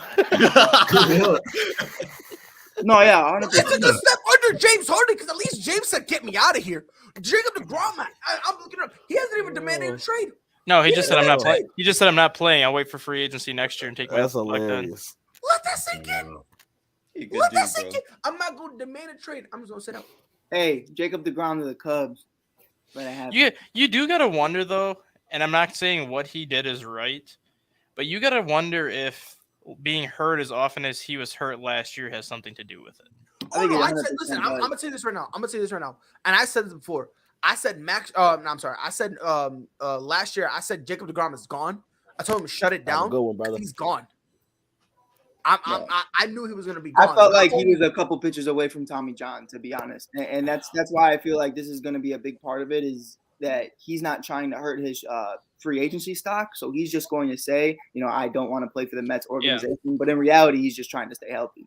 Yeah, but, I think it but does. I'm okay with that. But here's where you make no sense. You're not taking a year off. You're not going to get as much. That's one. And two, you have help. You have help. You lost Noah Syndergaard to the Angels and replaced him with Max Scherzer. No, right. If that's But not you an also- upgrade, then I But don't you know what to also, tell but you. you also lost Marcus Stroman, What? who went to the Cubs. But you it lost- doesn't matter. you That lost- doesn't matter because it's not like Marcus Stroman was going to be the number No, two. but you lost He was gonna Javier. be the You number lost three Javier regardless, Baez, who you traded for last year. which he was You had- leaving anyway. You had Francisco Lindor. No, who he had a was worse not. year. No, he said he No. wanted to stay in New York. He said No, he Ba- wanted to Baez stay was- in New York. No, Bias was saying that so he would get paid, and when New Baez York was wasn't going to, fucking that's shit. when he decided to. No, Lindor was the one that I'm shocked left. No, I Lindor's thought- still there. I thought of both of them. Oh, I'm sorry. No. Lindor was the one. I'm sorry. Lindor was the one who said that he's considering moving, like he's considering leaving. How can he when he just signed a 10-year, $300 million contract Oh, last year? he could do it. He could definitely do it if he wanted to do it. I was about to say, like, listen, bro, this ain't the NFL. This ain't the NBA. Motherfuckers can move. Yeah, he can't move till year 3 of his contract though, because of year 3 is when the opt-out comes in. No. It's not an opt out. No. Well, he can just like leave after year 3. Yeah. But he's still got to be there 2 more years. Right, no, but that was what Which Pride is fine trying to because say. you Is still like, get paid nicely. when they asked him, like, are you going to be here the entirety of your contract of what it's He supposed said to be? no. He was like, I have no idea. Yeah. Like, I will have to see where we're at, and then we'll have a conversation about it. And your butt buddy and Javier Baez, who I love, Javi, shout out Javi, but That's my boy. he's done more harm than good for the Chicago Cubs organization, and that's just and for himself as a baseball player. So when you're striking out 70% of the time, like if I'm Francisco Lindor, I don't care if Pride and I have been best friends since the first grade. I'm looking at Pride and I'm like, dude, 70, like give me a good 50 or something. Like that's something to work with. But it's really bad to that point. And then you got to think the other 20% are ground balls, and then that 10% is like, oh, he got walked, and it's like, okay. And I love Jacob DeGrom, but where I kind of just don't. Yeah, this is gonna be. I'll let you finish first because this is kind of where I'm gonna get on DeGrom on this one a little bit. Yeah, and I love DeGrom, but you now have a point where you can comfortably be the number 2, and now there's less on you, so it's less taxing. Right. Now you don't have to go, and on top of that, with free agency being there, you now don't have to kill yourself for wins. You can just just pitch to get, pitch to prove you're still a good pitcher. This was last year. I was okay with him, being gone because obviously it was nothing but injury after injury after injury with him. Right. So I was okay with that. This year, and again, I love Jacob DeGrom. I think he is a top 2 pitcher. I think he's the best pitcher in baseball. And I think Max Scherzer is right behind him. And I think everybody else is just pounding sand to see who can get close enough to third to be mentioned in that with them. Garrett Cole, I would say, is 3rd, or Shane Bieber. Garrett Cole doesn't even deserve to be in this conversation. He's a glorified number 2. Bieber, you could put in that conversation. Maybe. I'd like to see a little bit more from Bieber. Yeah, I want to give me one more year, and I'll confidently put. He's climbing up though. He is climbing up. I have him right now. I can't put Garrett up there until I face Garrett all the time. And I guess okay, fine. I guess I would say if he can duplicate what he did last year, put Corbin Burns in that conversation. Corbin Burns is solid. If Corbin Burns did anything close to what he did last year, you could say Corbin Burns is number 3. Just in the ballpark, yeah, and he doesn't have to repeat it in the ballpark. Right. And I think he's in. That's and like with Corbin, dude. I don't take wins and losses with Corbin because he's stuck in Milwaukee. Like that's the biggest problem. But Right. like with Garrett, it's like same thing with Corbin. I've seen Corbin play in person. Working for the Cubs, and I love everything I've seen. What I saw from Garrett Cole in Pittsburgh was nothing close to what I saw with the cheating assholes in Houston. And then to see it in New York, the second the spider tar shit came out, Garrett looks like dog shit.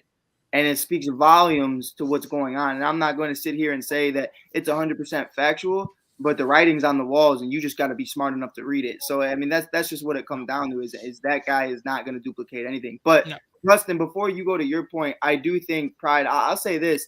if it's as close to Tommy John surgery as some people thought it was going to be, he's 33 years of age, turning 34. If that were to tear, if it's, let's say, You talking about DeGrom? let's say him and his camp understand, listen, if you go out there, it's going to tear. You're going to miss 2 years. You're going to come back when you're 35. Mm-hmm. And he's on a, it's probably one of his last big contracts because he's 33, turning 34. I would hold out too, and I understand you're going to make less, but you're still going to probably make $80 to $100 million because you're Jacob DeGrom. I get that. If you get Tommy John, what are they going to pay him at 35? It won't be that, but it'll be like 60. I don't know. Because it's been it's been 3-4 years at that point since you pitched, because you missed 2021, you didn't pitch 2022. That's the situation that the Cubs are running in with Braylon Marquez right now. Right. Braylon Marquez is their top prospect who throws like 102, 103 at 21 years old. Is that Diesel dude? Yeah. The problem is he's thrown 1 inning in the last 3 years because he's had not him. That's Manny Rodriguez. That's so Brock solid. Look at this kid. I love Manny. Manny's good. That's people. Manny Rodriguez. Manny's good people for sure. But yeah, Braylon Marquez has thrown like 2/3 of an inning the last 2.5 years because he's been dealing with arm injuries and shoulder injuries. So by the time he's 100% healthy, it's going to be 3 years since he's legitimately thrown a competitive game. Right. That's why, in my personal opinion, if the Mets are like, hey, here's Jacob DeGrom, we just want a young guy in Braylon Marquez, I'll do it. Here, I have him. I don't give a shit. I'll give you Zach Davies, Jacob DeGrom. I'll send him myself. I'll drive him out there. I could give a fuck. Like, I'll take Jacob DeGrom. I want to keep Braylon Marquez. We can turn him into the next Aroldis Chapman. I'm good. Put him in the 8th and 9th inning and let him go to work. Justin, I just want a jersey I can be proud of. I'll take Jacob DeGrom. I'm fine with that. My thing is, look, and here's just kind of where I'm. And I understand what you're saying about that. I really do.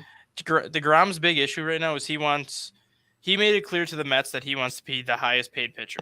Now that they got Scherzer, the Mets will not be able to give him the same kind of money. Right. So now DeGrom's like, fine, I gave you the chance to make me the highest paid pitcher before you brought in Scherzer, and you didn't do it.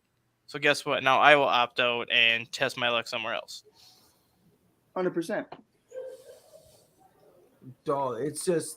I think part of it does have to do with his health, but I think part of it has to do with Scherzer getting paid the money that DeGrom basically told the Mets he wanted to get paid. I'll be honest. I'll be 100% honest with you. I don't think it's health. I don't think it's money. I don't think it's anything like that. I really don't. I just think he's at the point right now where he's sick and tired of this franchise, and he would rather take a pay cut to go elsewhere. 100%. I don't think the money that he wants. I don't think he's getting. No, I don't think like what Scherzer got, he's not getting that. I think he understands that, and I just think he's saying that so that way he could put the Mets in a situation where no matter what they do, they can't retain him. Even if he takes a year off, I could see him getting 3 at 100, 3 at 110 next year, which would be roughly $34 million a year, which is not bad. That's not bad. That's respectable. That's respectable. Or depending on where he went, I could see him getting 5 at 150, which would pretty much lock him up till he's 39. Well, I would consider 5, only because his command is top tier. Wait, 5 what? 100 million? No, like 5 years at 150 million is what I think he can. Rob, man, oh my God! I say, damn, they making that type of money in baseball. Keep him till he's 40. And do 175, because the thing is, what I like a lot about and you could front load it too. Exactly, you could give him like 45 million a year up front the first 3 years and take that down to 30 the last couple. The last year that way it's cheaper, and on top of that, what I really like about Garrett, I was about to say Garrett Cole, what a clown. What I like about Jacob DeGrom is the same thing I like about Max Scherzer. If they can't start. They have good stuff to come out of the bullpen. They have great stuff to be closers. And Dustin, if I'm not mistaken, aren't the Mets still paying someone that hasn't been on the roster for like 6 more years? 6 more years. 2031, I think it is.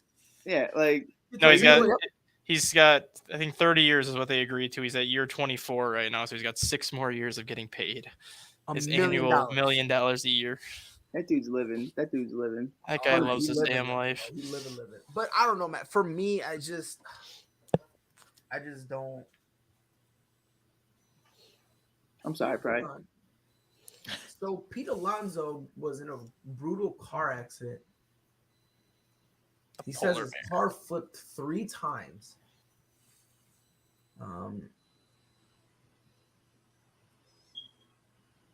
So his car flipped 3 times. He'll be back on the field tomorrow. Yep.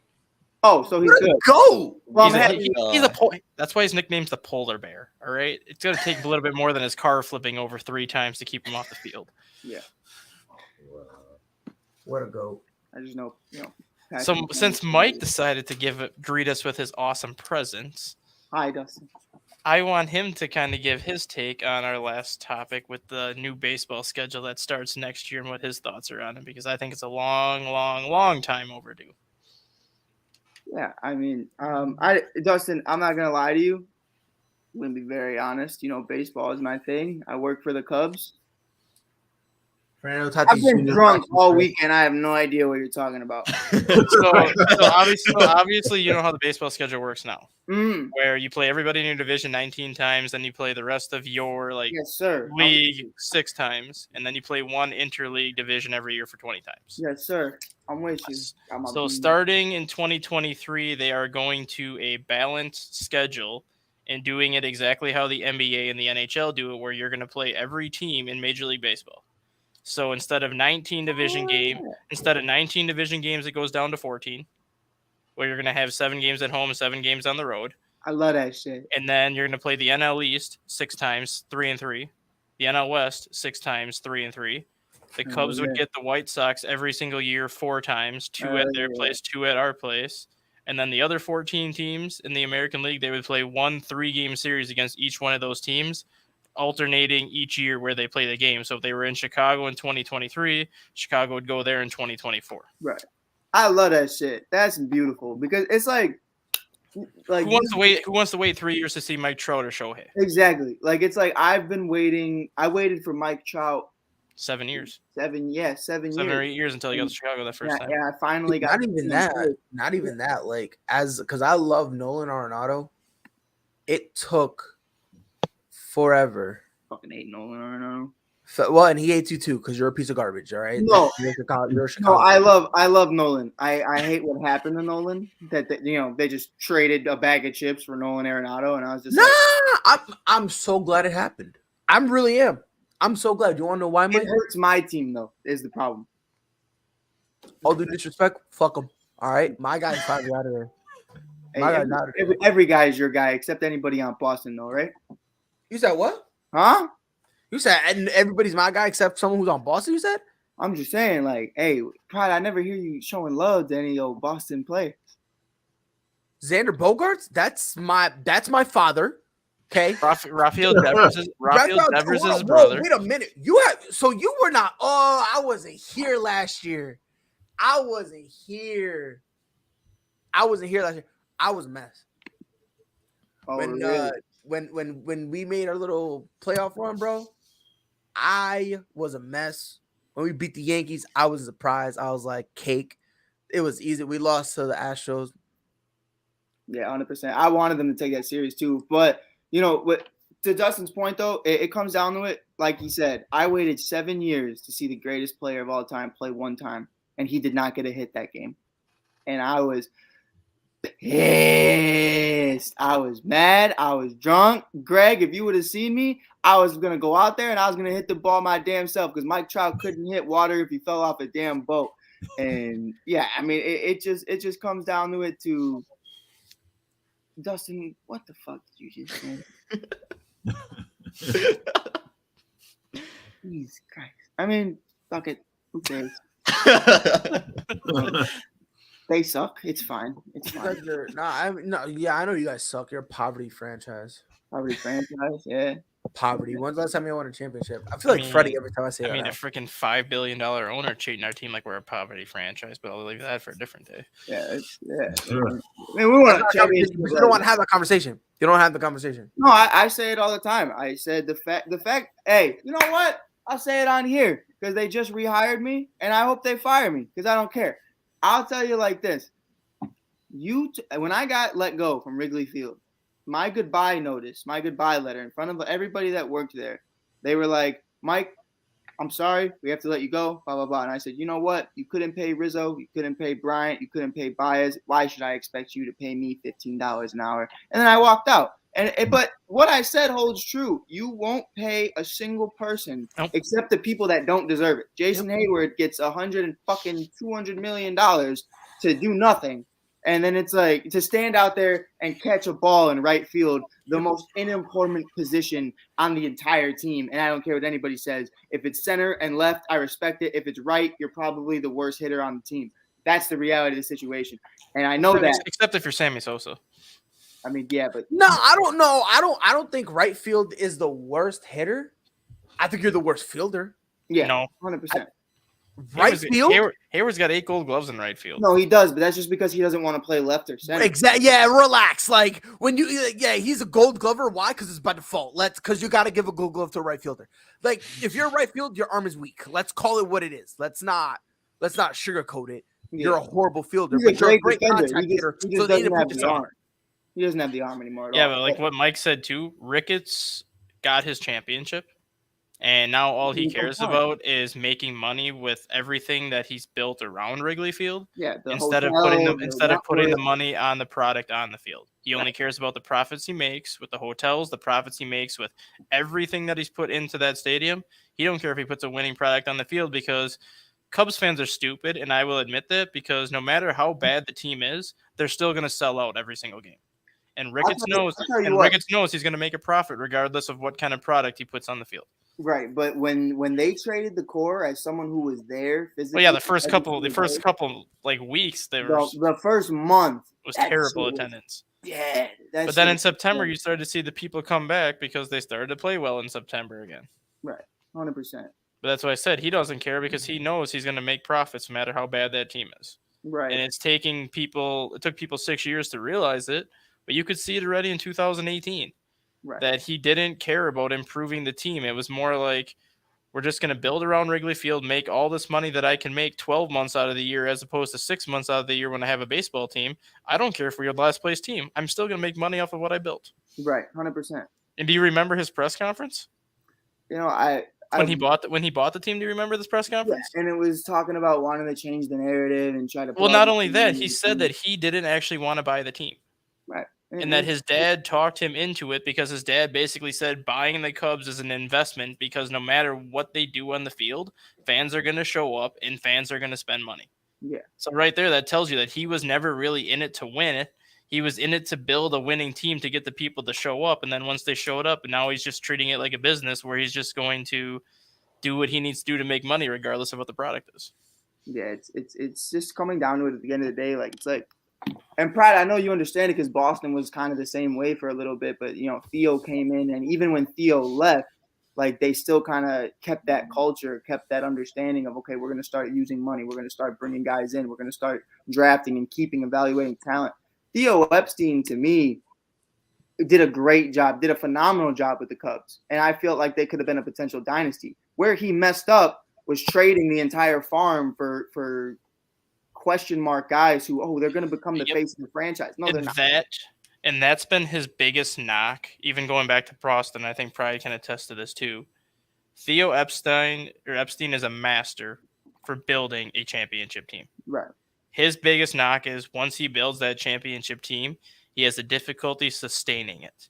And because he doesn't know what prospects to keep, which ones not to keep, and he doesn't know. I don't even think it's that. I think he gets bored. Like, I genuinely think like in fantasy football, I get bored. I'm like, you know what? F it. I'm bored. It's 11 at night. I'm going to make a trade. And that's what I think Theo Epstein does. He gets really compliant. He's like, okay, you know what? I want to do something, but I want to do it now. Like, he has no patience in waiting for guys to develop. So he just makes trades for guys who are already in the league. And guys like Jose Quintana, who are like, they look great on the White Sox in 2016 because stupidest trade ever. They're dog shit. So there's a reason he looks great. Like, he's the shiniest piece of shit on the entire team. And it's like, Dustin, what the fuck, man? Why do you keep saying horrible things? Because I have MLB Network on my cell phone over here on the corner. Oh, yeah, he fractured his wrist. So he's out like 3 to 4. Hey, that's what happens when you – I'm going to say it like this, Pride. I know you're not going to like this one. That's what happens when you pay somebody after only having one season of play. I'm happy you sit on die on that hill because Did you gave hear that how he man. fractured? Did you hear how he fractured his wrist? No, I don't give a shit how he did it. You still, He was standing in the on deck circle and took a fall ball at it at training camp. man, I don't even care. I don't Oh, even care. wow. Mike just buzzed, bro. You don't care. Yeah, I love Mike just feeling it. That's all. Mike in love full flow. Tatis. My anger is circulated down to Mike now. No, but Tatis, and I think Pride and I have talked about it. Tatis is an amazing player, but in no way, shape, or form did you just play 60-something games and get a 10+ year, $300 million contract. That's what the fuck. No, well, honestly, here's my thing with that. I don't mind that deal. I really don't. I don't think it's bad. The only thing with it, by the way, the Dolphins and Chase Edmonds, 2-year, $12.6 million deal. And the Dolphins re-signed somebody else for like a 4-year or 5 year, $60-some million extension. Yeah, and I can't pronounce. It's a $6.1 million guaranteed deal too. So Yeah. bless his heart, bless their heart. But what did Mike just say? Something about Tatis. He Right. did the deal. I have no problem with the deal. My thing is, at some point, you're gonna have to consider just saying, all right, you're not playing defense. Like, I wouldn't put him out in the field anymore. Right. I think at some point that's something you have to consider, and you need to consider heavily because it's getting. And again, I am Put him as a afraid DH and be done with it. Yes, that's what I would do. Which sucks because now you have their true worst contract on their roster, Eric Hosmer. Like, now he's already the odd man out. I mean, Hosmer can play good defense at first, though. Right. They want Hosmer's right now good. what I'm hearing. Hosmer's good at first, so he at least has that going. He is, but the problem with that is like it's a 3 years, I think $60 million deal. They want him and Will Myers off the books so that they could do stuff. And honestly, and I hate bringing it back to the Cubs, but the Cubs are in a spot where it's like, who gives a shit? They even said they're willing to give up top prospects to get these guys off the books because they're ready to win now. If they're gonna give prospects and Will Myers and Eric Hosmer, it's like I'll do it in a heartbeat. You can put Hosmer at first. You can put Myers at left, or use Myers as a DH. I mean, 100%. that's a good move. No, I would put him at left. I would leave him at left. Yeah, I mean, with Ian Happ having an elbow surgery too, that's perfectly fine. You need to put Fernando at DH. Yeah, you have to at this point because every single time, like, I think you're really gonna start to see that now a lot, though. Pride, with that universal DH coming into play, take Mike Trout out of the equation because Mike Trout is still a Gold Glove caliber center fielder. Right. I think you're gonna start seeing a lot of these teams save their best player and use them as a DH. right. Like Vladimir Guerrero Jr., I can guarantee you is going to play so much less time at first base this year. Oh, Yeah, 100%. Primarily stick at DH. And it's also like that is now going to be their day off. Yep. Because again, with the universal DH, what I like about it, there's nobody who has to be the DH. There's nothing like that. It's like you can switch it up. Like so Pete Alonso will start seeing more time at DH. Like he'll Rafael probably play first base 5 days a week. Eloy Jimenez, a bunch of. You know what I mean? Yep. Like those. If you go through every team, if you want to go to the Houston Astros, Alex Bregman and there's gonna be Alex Bregman and Jose Altuve. You're gonna see them play a little more DH, so that way when they get the rest days, instead of just sitting and doing nothing, they're gonna put them at DH. Do you think that's gonna hurt a lot of contracts though in the future? No. It's like you're paying this guy, let's say $400 Because Shohei set the standard for it. Right. Shohei pitches once a week. Shohei's also pitching 99 miles per hour. Yeah, I know, but I'm just saying, he's pitching once a week, and then the other 4 days he's a DH. So I think you're going to start 100%. seeing. But the problem with that is, like, for me, is like, okay, Shohei is this generational talent who's, potentially winning a Cy Young at some point. He can hit over 300 if he wanted to, knock over 300 home run or 30 home runs a season. But then you look at Eloy Jimenez, fat boy who keeps tearing everything anytime he plays in the outfield. You have to pay him like a DH. You can't pay him like your average outfielder or like your everyday starter because he's not. But what's tough about that is David Ortiz made a living as a DH. You're almost going to start having 100%. to pay, but there's going to be a premium on DHs now because now that it's universal, now the DH position is going to be more Because remember, before in the NL, DH was like, what? Like, you just would see Yu Darvish kind of like before Shohei Ohtani, the best batter in terms of baseball that we've seen in a while was Madison Bumgarner. Before Shohei, that was the best. You know I thought Jake Arrieta was starting to make a run for his money for a little bit. The no batting gloves swinging a tree trunk, Jake Arrieta. Oh yeah, steroid Jake Arrieta is my favorite Jake Arrieta. God. But again, it's interesting. You know what I mean? I just don't. Again, for me, I think the whole thing with the damn, words are hard for me. I'm stupid as shit. That's okay. Fuck, man, I gotta take an IQ test. What was I saying? I don't know. I don't think the DH is going to affect anybody's contract realistically. I think that's going to help people get more money just because they can use them both in the field and as DH. Rob Scott, but I think it'll put a little bit of a premium on it because there's still going to be some teams that are just going to be like, yeah, nah, we still want to, like the AL, nothing's going to change in the AL. No, for me anyway. I think the AL is going to be perfectly normal where they'll go get a guy specifically for DH. Right. You know what I mean? Well, I think it's the NL who's gonna like panic because if we're gonna be honest, it's the NL that's the most crippled division. Yes and no, because Kyle Schwarber is gonna make bank. Oh yeah, specifically just being a DH only. Bank, bro. He's gonna get probably a 5 at 100 just to be a DH.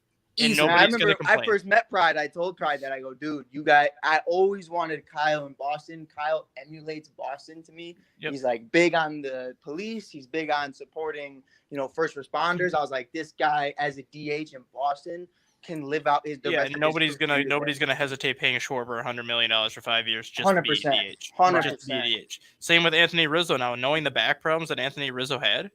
Yeah. Instead of him getting a 2-year, $30-40 million deal now, Rizzo could easily get a 4-year, $80 and split time between DH and first base. Yeah, 100%. Because DH is going to save Rizzo's back for the long term. Right. Got to save that money. So the NL is going to actually, I think, do better than the AL because now they're going to have a shot to take some of these players off AL rosters and plug them on their roster to be a DH. And it's more fun to me because it's like I think of it like this, and maybe it's just me being biased, me thinking, me thinking in the now and not back then. But I truly believe, like, if the Cubs had a DH back in 2016, we don't part ways with Eloy Jimenez. We don't part ways with Jorge Soler. We don't part ways with Kyle. Soler, I think we do because of Eloy. Yeah. No, but you know what I mean? Like, we don't part ways. We don't just cut him just because. No. Like, that was the dumbest shit I would see. And I would get so frustrated about it because the American League, they're just like, oh, yeah, we have guys in the farm system for years that can just rake 30 home runs a year. And it's like, we don't get a chance to do it because we're trying to find pitchers that can combat that. And it's the most annoying thing on God's green earth. It just pissed me off. But, I think there's a lot of different ways it can go. But right now, I'm really just enjoying that baseball is back. But that I don't know if you saw that Josh Donaldson trade last night. Dumbest shit I've seen in my life. No, I know. Right here's the funny part. Last Yankees fans are winning it again this year. Yeah, well, here's the thing with Josh Donaldson. Josh Donaldson was always known as a doubles machine. He went from a doubles machine to probably 50 home runs with that short left field fence. The guy's gonna just think and tomahawk a 330-foot liner. And that's fine. He's gonna get all his home runs, and the Yankees still gonna lose by 4. What are we talking about at this point, bro? Their bullpen is still horrible. Their rotation is mid at best. Like, congratulations, you plugged up a couple holes on a ship that has like 15 holes. How does everyone else feel about the schedule though, going to like how NBA and NHL do things now, where you are going to have a chance to see every team every year, as opposed to waiting like 3 years? Can I be honest with you? I don't care. Because you know what they're going to end up doing? It's gonna those games. Guess what? There's going to be more blackout. There's going to be more blackouts. Yeah. Those games that guess what? Those games they're going to hype up. Guess what? Oh, blacked out. Well, yes and no, because then you have to take into consideration Cubs and Yankees, Cubs and Red Sox. That's going to be a national game every year.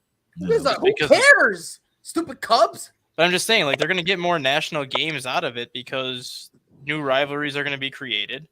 more historic franchises are going to face each other every year as opposed to every 3 years. So yes, there might be some blackout games added, but I think more national games will get added too because of the teams that they're going to see. You think so? Yeah. Honestly, I think it's a good idea. I just don't think it's gonna work because I don't like the blackout. I don't Baseball will eventually get rid of the blackouts because they will have no choice. 100%. They're gonna have to. Unfortunately, it's still gonna be at least another. It's still going to be there for years. another couple of years, but they're going to have to get rid of it. Right. And if you remember, probably the last time the Cubs and the Red Sox played, they were on ESPN on Friday, FS1 on Saturday, and then ESPN on Sunday. So all three of their games had a national spotlight. So you start adding Cubs and Red Sox every single year, Cubs and Yankees every single year, Dodgers and Angels every single year. Like you're going to have a lot more national games because these rivalries are going to start being a yearly thing as opposed to every 3 years. I hope so, man. Because honestly, man, like I don't like waiting 8 years to see Mike Trout. And that's exactly why, like, I have to watch the White Sox just as much as I watch the Cubs because I like watching Mike Trout. Exactly. I like watching some of the teams the White Sox play, like the Red Sox, the Blue Jays. So, like, whenever the White Sox are playing those teams, I have to watch it because I like a lot of the players in the Blue Jays. I like Mike Trout. Now, I can just watch the Cubs and not worry about the White Sox because the Cubs are going to get the same teams the White Sox face. Right. And it's like, for me, like, I got 3 teams, and 2 are just, I like them just because I like them. But the Cubs will always be my heart. I'll never go to another National League team. But Boston's my number 2 just because I'm Irish. And I like the Blue Jays. I don't know why, but I've always liked, ever since I seen Bautista do the bat flip in the playoffs. I guess the Rangers when he threw it. I was they were like, so loud, the camera was shaking. I was like, you know what? I don't know much about these guys, but I'm rocking with them till I die. And I wanted to see Bo Bichette. I wanted to see Vladdy. I wanted to see all these other guys play. That's where I'm going to be in a week. Right. I had to go to U.S. Cellular, though, and I'll continue to call it U.S. Cellular because I will not call it guaranteed rate. Refuse. But I think I got to call Miller Park. I'm not calling it American Family Insurance Field. Exactly. And it's just like with the Lakers. Like, dude, I'm not calling it Crypto Center. Like, it's not happening. But it's like, to me, I had to go to White Sox Park. I'm wearing a Cubs jersey. You won't call it the Crypt? The Crypt. Scott, you wrong for that. You wrong for that. Hey, look. We'll say it like this. You know, Mike. We from Chicago. We don't call it the Willis Tower. It's the Sears Tower for all time. On the gang, always was, always will be. I remember. I'm still mad about it. I still got my art project from like 5th grade. I had to make the Sears Tower, and they were like, I know one day my kids are gonna be like, what the hell is that? And I'm gonna be like, that's real. That's what that is. That's real. Look at this man. My bad. Looking at the wrong way. I could do that too. Let me get my Mitch. Never mind. Let me get my Jay. Never mind. Let me get my Nick. Never mind. Hey, never mind. Let me get my Andy. Hey. No. Never mind. Let me get my Justin. Wait. I Never mind. don't know how they feel about Justin yet. Hey, Pride, this is what we agree at, man. Show that jersey proudly, brother. Yeah, Mike, what you were just saying too, Mike. I'm going to be in Florida for 2 weeks starting next Friday. Mm-hmm. My son is a Blue Jays fan because of Vladimir Guerrero, so we're taking him to a spring training game when they're in Dundee. So he can see Vlad Guerrero. Yeah, as he should, bro. Because it's like, especially that, because it's like, those guys are in a different country. So it's like, when are the chances I'm ever going to be able to go to Toronto? When am I going to be able to afford to go there? I have to get a passport. I have to do all this other shit. Rob Scott knows. I'm from Chicago. 90% of the dudes my age don't even have licenses, nonetheless a passport. So it's like facts. Like, what do you want me to do? What do you want me to do? So it's like, now that they're going to be coming here every other year, that's amazing for baseball. I feel like. What else is amazing? Brian, I think this is the one GOAT we can agree on. I don't know. I think I'm pretty set on Tiger Woods being the GOAT of golf. Yeah. He's also the GOAT of crushing cars. No, I can agree with that. 100%. NASCAR 360. He's great at that too. Man, I don't. Am I immature for saying that? He got that rolling cage added in. For real? No, probably.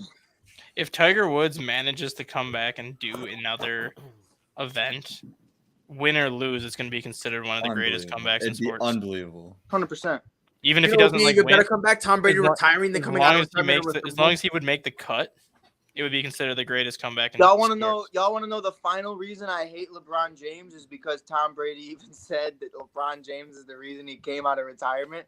I was like, That's not true. It's a fake thing. Don't worry about it. Was Mike, it- it's not We're actually believing it. true. We're believing it. We're believing it. We're believing it. We're believing it. That's it. is So it what? fake though, Amon? Yeah. bro. Under the post it said this obviously isn't real, but it'd be crazy No, if it no, was. no. Hold on. Time out. If we can blame the president for high gas prices, we can blame LeBron for Tom coming Hey, back. Pride. It doesn't Hey, matter Pride. if it's true or not. Pride. Keep spitting, bro. Keep spitting. I'm just saying, bro. Like, I'm just saying, let's have a conversation and enjoy the fact that we are living in an age where the two greatest players of all time in their respective sports are still active. Rob, I don't care what your opinion is. Greg, do not disrespect LeBron James. Amon, you stay over there and let me and Bron have fun. Mike is a faker because he'll disrespect LeBron, but then post that he's the only NBA player in NBA history with 30,000 points, 10,000 assists, and I 10,000 love boards. LeBron. So get out of here with that. And Dustin, I don't know, man. You scare me. I think you low key might start disrespecting that you might start disrespecting. You know what it is? You know what Bron. it is, Pride? I've said this clear in and day out. I say it every day. I don't hate Bron. I love Bron. But I hate Bron fans with a passion. And I can't stand them. The same way I can't stand Michael Jordan fans. I love both of them. But I can't stand their fan bases. I can't. Brady fans I can respect because the shit they be talking Because smack. he is perfection. Perfection. Like LeBron. He is perfection. You can get mad. Perfection. LeBron is Perfection! A 40%. Yeah, 4-6 matter of fact, 100%. Do me a favor. I need someone to let me know when is the last time LeBron James made it as an 8th seed with a sub 500 record to get swept in the first round. Never. Jordan did it twice. When is the last time Michael Jordan carried the team to the finals? Never. Ever. Because I remember the first time he made the finals, his job, because he was such a great defender, his job was to guard Magic Johnson. And what happened? Magic Johnson put a triple-double on his bald-headed self and had him crying. Gave him a loss, had him crying on the sideline. I don't have enough help. Listen here, bro. And Phil Jackson went up to him and said, "You're a grown man. Shut up." He slapped him and said, "Scotty, go do what Mike can't do." And he guarded them 94 feet. And that is the reason why they won game one. I don't care what nobody say. Listen, bro. I don't care what nobody say. Michael Jordan. Rob, you're not coming in here, bro. I had to fight a word. Rob. It's like the text message to the girl. He's got to have the final word. That's it. To bring it full circle. That's why he texts the girls because Hey, you know what? Tom Brady should have came back with a 4-5 jersey. 2-3, not 2-3. It gotta be 2-3. 2-3. He should. No, Yeah, he's he's come Tom back like Brady, Jordan make in it 2-3. '95, baby. He won 2. You make it 2-3. That's all it is. Nah, bro. I'm telling you this right now. Listen, man. Tom Brady should have came back with the number 8 for his 8th ring, but like this is Nah, what we you did know against- what he should have been. You know what he should have came with? Just the number 0. He should have just had the number 0 on his back. Hey, That's how many quarterbacks in the league right now better than him. Right, how tight do you think Kyle Trask is right now? Heated. Bro, he's so Heated. happy. Bro, he don't got to play. He's like, You know yes, what it bro, reminds me of? see, I'm a bust yet. You know what? It's a meme they put out there. This happened a while ago. It was with the Broncos when Peyton Manning was there, and it was like the end of the game or whatever. Brock Osweiler. And they wanted Brock Osweiler, and Brock got his helmet ready. Said, "That's how Kyle Trask is. Like he was so excited. Dude, He hit him. I know for a fact right now, Brock Osweiler, Justin Fields, Kyle Trask, and Jordan Love are all in a group chat together, just talking shit, just talking straight shit. On God, On God. on God, on God. At least we can all agree on this. They're all in great situations. Why? Because they're not in Chicago. Yeah. We can agree on that. I'm sorry. I don't know what you want me to say. Ladies and gentlemen, this has been ASAP in the morning. It was a fun show. Amon, please feel free to drop in more often. I know you don't like me. I know you hate me. but, My school don't like you. That's all it is, man. They say we're putting classes all in the morning. So that's School all. is for suckers, Amon. You don't need it. Just kidding. It is, dude. But don't worry. It is. I mean, it's Oh, true. man. But this has been another successful episode of ASAP in the morning. Hey, hold on. Before we leave, I love I paying know, Matt- $1,000 just to Matt get Ryan is mad. He thought he was actually about to be the best quarterback in NFC South. He's like, finally, it's my time. It's my time. Drew's gone. Brady's gone. And then again, Tom Brady just takes away his dreams yet again. That's just Hey, hilarious. Calvin played a role in that shit too. I love Calvin. I don't think he should have been suspended the full season. That's ridiculous. I I, mean, st- yeah, the full season I stick by what I said. One game no, for each I team. like but I like that. I think that's smart. That's smart because now instead of just doing some arbitrary, they say, "Oh, okay, you bet 5 times. Well, that's how many games you're out. You bet 12 times. That's how many games you're out." You know what the I problem? prefer that problem because with now that is, that shows some type of consistency. You know what I mean? So let me ask you something before we leave. Does anybody think Devontae Adams goes on FanDuel tonight? Devontae? Yeah. Oh hell yeah! Yeah.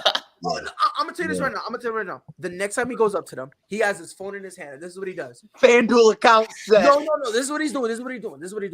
He's going like this, and he's betting. Does Devontae Adams resign? He's going balls to the wall, and he tells them, "This is the deal I want. Are y'all giving it to me?" And they say no. He goes, "Okay, bet no." And then he stitches himself up. By the way, I just bet that I'm not coming back.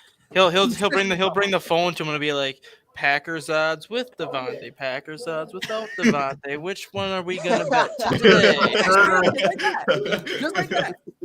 Yeah, I mean, if he gets suspended, hold on. If that happens and it comes back next year, is the franchise tag still on him? It works. They would still have to pay him. Hey, yo, Devontae, preseason, punch Do your somebody, thing, my boy. Go punch somebody. Go punch Jordan Love. He's expendable. Oh Piece- God. Piece him up. Go punch Everybody Brian else eating Gutekunst. this shit out of Jordan Love. You might as well. Go And punch that's it, bro. Go punch Brian Gutekunst. I punched Aaron. To be honest, you started this. They probably have swung at each other in the past. Yeah, they I wouldn't doubt it. But I know Aaron wasn't the one throwing hands. I know Devontae. No, definitely. on God, Devontae. Aaron got beat up. I don't care what no one thinks. Aaron didn't throw no hands. Aaron got beat up. Aaron probably said some smart. You remember when Bryce Harper got his ass beat in the dugout? I think it was Jonathan Papelbon. Yes. Brother!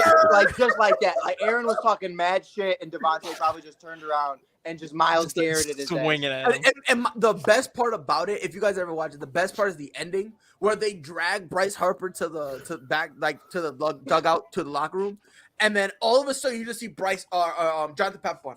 Oh, God. And then he's just watching the game again, like, wait a minute, what the hell? Like he's literally, he's got his foot up, like, I can't believe you. And how much you want to bet when Jonathan Papa got back to that locker room? He got a wooden bat beaten across the back of his butt. He probably did, bro. He probably did. Hitting the franchise player like that, Jesus Christ. Nah, regret nothing. I would do it again. Regret nothing. Nah, fear nothing, regret less. Can you imagine if that would have happened to Mike Trout? Like what the Angels would have Mike did Trout that person. hey, I'll tell you what, Mike Trout will beat the dog shit out of somebody. No, but I'm saying Mike Trout would have sent it up.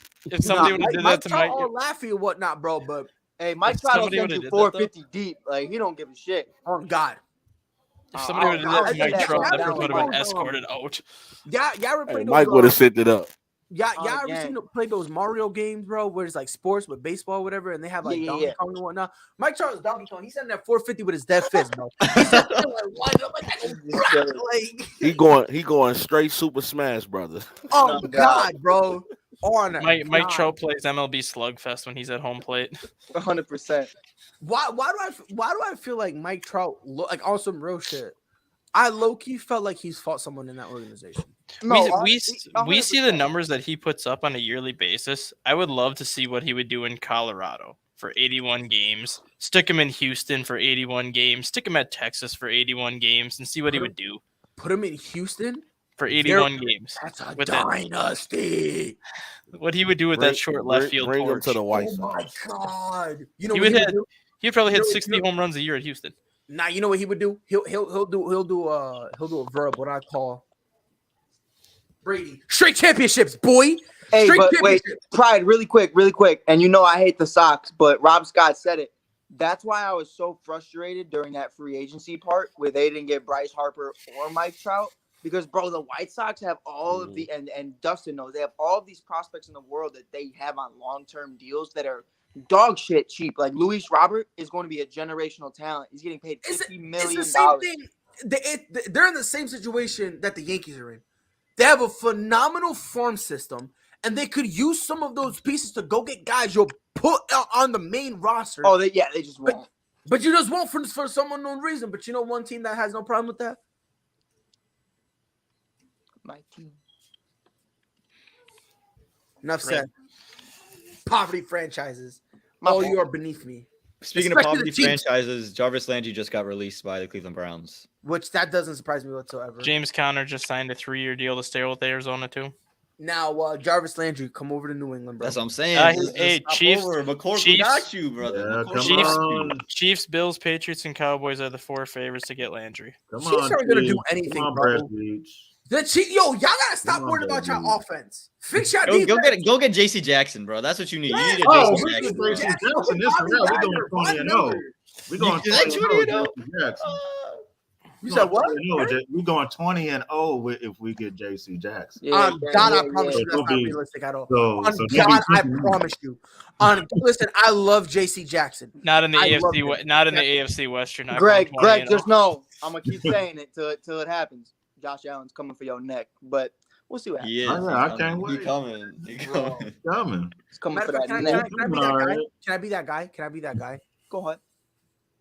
You know what? Yeah, I'm gonna say it. The Kansas City Chiefs will never win another Super Bowl again. Oh, all right. I'm kind of confident in saying that. Nate, you're never gonna play this next. I'm gonna hold off until maybe Thursday when free agency is kind of done with to be able to. I said Denver was gonna win the division next year with Russell Wilson. So. Yeah, they. Yo, won. Greg. Patrick Mahomes. Translation: just another Aaron Rodgers. My thing yeah, really cool though, because I know me and Dustin didn't get to talk about it, but he's been more Super Bowls than Aaron Rodgers. I feel like and won the same number. He's been to more Super Bowls. Deal head ass. Oh hell no. He's been to more Super Bowls than Aaron already. Yeah, and guess how many he has? Just as many. Hey, thank you. What do you want to participation trophy? Mister, let me throw 2 interceptions and then blame everybody else. Mister, I thought I had it wide open, and he actually fooled me, and I threw an interception, and I went to tackle him, but he ran by me. Head ass. Yeah. Bro, the impression was kind of nice, Brian. That was Actually nice. was. Okay. That was nice. All right. Well, I gotta get off this. Now we gotta get off this because I'm bad looks and bad taste in women. Could you say, Pride? Huh? What'd you say? Could you say that Patrick Mahomes had bad looks and bad taste in women? Bad looks, bad taste, bad voice, bad siblings. He's got to go home. He got to go home and just redesign, rebuild, and reclaim. There's one person. I'm sorry, Greg. There's 2 people I like in Kansas City: Greg and Travis Kelce. Everybody else, not a fan. Not a fan. And ready? I like. I appreciate that. And ready? The sad part about it, the reason no one likes Patrick Mahomes. Is it because it has nothing to do with Patrick Mahomes? That's the part about it. I like Salvador. You know, one don't guy claim Jackson Mahomes. I want you to understand. I want you to know Jackson Mahomes wore a Chicago Bulls jersey, and the very same week, Lonzo Ball, Alex Caruso, and Patrick Williams all got hurt. Bad news. That kid is a demon. If he ever shows up to another Bulls game, I'm gonna kill him because Alex Caruso came back and that defense looked completely different. Mm-hmm. I'm just saying this, bro, because you're calling him a demon. You know who runs on demon time? Okay. Lil Durk. Y'all got to check out that Lil Durk album. Just dropped. Definitely check it out. That's my boy. That's my brother. I'm glad you talk about just drop because guess what? Tom Brady finna just drop everybody in the NFL, boy. Stop playing, bro. Come on now. Tom Brady, another Super Bowl. Can we be real though, Pride? Like, I feel like everyone saw it coming because that's the only reason I felt like you didn't hear anything from Gronk. You didn't hear a word from Gronk. Bro, did y'all hear the podcast he was on that Brady was on talking about his retirement? My man said, I've been hanging with the kids for 5 weeks now, so it's we'll see what happens and what we can do. When I heard that, I was just like, I just thought that Tom was just, I thought he was gonna take the year off, and then whatever happened. I didn't expect it to be like this. Bro, Cristiano Ronaldo said to the man, it's like, you finished? He's like, literally. Guess what, Mike? He's like, We're about to see how angry Mike Trout gets in a hurry. Why? Joe Madden put out a Twitter message saying that he is going to move Mike Trout off of center field and did not talk to Mike Trout about it first. I love him. Mike Trout found out via Twitter that Joe Madden plans to move him off of center field. I don't think he cares. I hate Joe Madden with a passion. If I'm him, I wouldn't care. I mean, let's be honest. That is probably the most obvious move for him. Yeah, it's a lot of work. Let's be honest. That's like the most obvious move for him. I don't know. Like the problem with Joe though, like Joe just don't care. Joe just be doing shit to be doing shit to see that he's the smartest guy in the room, and in all reality, he's not. Like he would do. So Joe Madden, in my opinion, as good as he was with the Cubs, He held them back. single-handedly tried to lose that World Series for them, and yet the Cubs said, "No, you're not going to take this from us. We will win it without you." Right, and that's 100% what happened. The fact that you use Aroldis Chapman in a game that you're winning 9-2. No, the fact that you use Aroldis Chapman in Game 6 of the World Series when you're winning 9-2, no reason for it. No reason for it whatsoever. 100%. The fact that you bring that's John true. Lester in the 6th inning of a Game 7, knowing that the only way you bring in John Lester is in a clean inning, when Kyle Hendricks is completely shutting Cleveland down, no reason to do it. Then you bring in Aroldis Chapman in the 8th inning, knowing that he threw 64 pitches in Game 5, knowing that you used him in Game 6 when you didn't have to, and his velocity is 7 miles per hour down than what it was in Game 4. Those three decisions right there almost cost the Cubs the World Series. Yeah, and that's still figured out how to win that. No, they didn't. No, yeah, he did. No, pride, real shit. No. Ask no, any no. Chicago Cubs fan. This is why I can't stand Chicago Cubs fans. Y'all won y'all ring. Congratulations, and y'all deserve it. Stop trying to make it seem like it was that hard. Like the Chicago Cubs fan base always trying to make it was us versus the world, even our own organization, and we wouldn't expect. No, knock it off. No, I ain't saying that at all. I'm just saying like needed Aroldis Chapman to keep pitching because this is a Aroldis Chapman problem. When you don't have him pitch and he comes back, yeah, his velocity is still there. Holler at me about his command. His command is even worse when he doesn't pitch for 2. Why do you think the Yankees, after they had him, why do you think the Yankees still have him pitch in games that are double-digit wins or losses? Why do you think they still have him pitch? Because he needs to. Because he's a rhythm guy. If he doesn't pitch, especially the fact that you're not making him pitch like 50, 60 pitches. Like, that's not the case. Like, right. Like, no, my thing needs to pitch every game.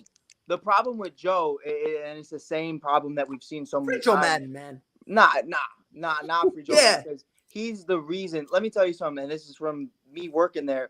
He never allowed these guys to practice before the game. He never allowed these guys to practice before. He said, "Nah, just come in and we'll do what we got to do. We'll be fine." He's one of those guys that's like, it's literally a video game. Like, there is no practicing. There is no participation. There is no getting ready for a game. There's no putting in work. He doesn't want you to get overworked. You can't get overworked if you're being underworked. And that's just really what it is. He allowed guys like Baez to get that idea in his head. Hey, if you strike out 70% of the time, that's perfectly fine because I don't give a shit. He puts in these cards and he puts in these plays like moving Mike Trout. He does stupid shit and hoping if it works, he looks like the smartest guy in the room, but 9 times out of 10, it's not going to fucking work. And that was my problem with Joe, is just his lack of understanding. Like, okay, here's what you should do. You do it 9 times out of 10, everybody's going to do this, and it's going to work. But you want to be that one guy that gets pointed out as, wow, he was a genius because this worked, and then it looks awful. Then it looks horrible.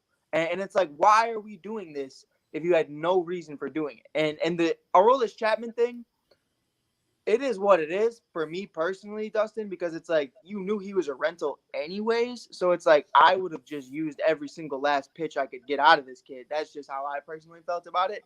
I would have too, but in Game 7 though, you had Kyle Hendricks shutting down Cleveland. And why you pulled him at 61 pitches? One single inning that could have changed. So you bring in Big John because he's more proven. You got a good 4 or 5 out of Kyle, and that's perfectly fine. Yeah, you bring in Big John, and the first pitch he throws was a 58-footer in the dirt that allowed 2 runs to score. 100%. 100%. Yeah, but Hendricks would have done that same thing, though. I don't know. After what Hendricks did against the Dodgers in Game 6. at the NLCS, I let him sit out there against Cleveland and go until he started showing No, cracks. and 100%, but it comes down to it to where what John Lester did in Boston kind of spoke volumes to, hey, we might not even need a rollers. John might be able to finish. No, it. I would have brought John Lester in. I just wouldn't have brought him in as early. I would have kept riding Hendricks for like another inning or two just to see how long. Right, you but can that's go. my thing. You don't know the conversations they had or what they were talking about in the dugout, how confident Kyle really felt, what was going on, how John felt. You can't have John Lester warming up for 4 innings. Oh, I know. And then play. So he warmed him up too early, and then you kind of have to just go with that hand. I don't think he expected Kyle to be as dominant as he was. Because, I mean, go back to Game 3 of the World Series, though. He lost 1-0. Right. Kyle Hendricks was dominant that whole entire postseason. That's why I don't understand Madden's logic to pull him as early as he did, because he made 7 starts in that postseason and never gave up more than 2 runs in any of those starts. So it's not like Hendricks struggled at any point in that playoffs. He beat the Giants. He gave up 1 run in 5 innings. He beat the Dodgers once, but the other game he lost 1-0 against Clayton Kershaw and went 8 innings and gave up 1 run. Game 6 of the NLCS, he goes 7 innings and gives up no runs, actually. Goes to the World Series and loses 1-0 again. And then he goes and gives up, I think, 1 run in 4 1/3 inning against Cleveland in the World Series. So it's not like he was struggling to beat anybody. He was doing what he needed to do. Pride, what's the ginger's name on Boston again? I forget his name. You said who? The redheaded kid. What redheaded kid? Got the beard. It's red. Vasquez, the catcher? I love that kid. I love that kid. I like Kike I hated Kike and Hunter Renfroe until they get to Boston, and they're like, oh my God, I love Kike. I didn't realize just how much I love both these guys until I had them. Rob Scott's going to be doing hoops once he finds out Joe Kelly's on the White Sox. That's going to be the funniest shit in the world. It's going to be amazing. Yeah, well, you know why Joe Kelly was brought there to replace Michael Kopech, who's replacing Rondon. That's unfortunate. That was very unfortunate. That was probably the dumbest fucking move I've seen happen in a very long time for the White Sox, because you got right there, and then you just let everybody walk.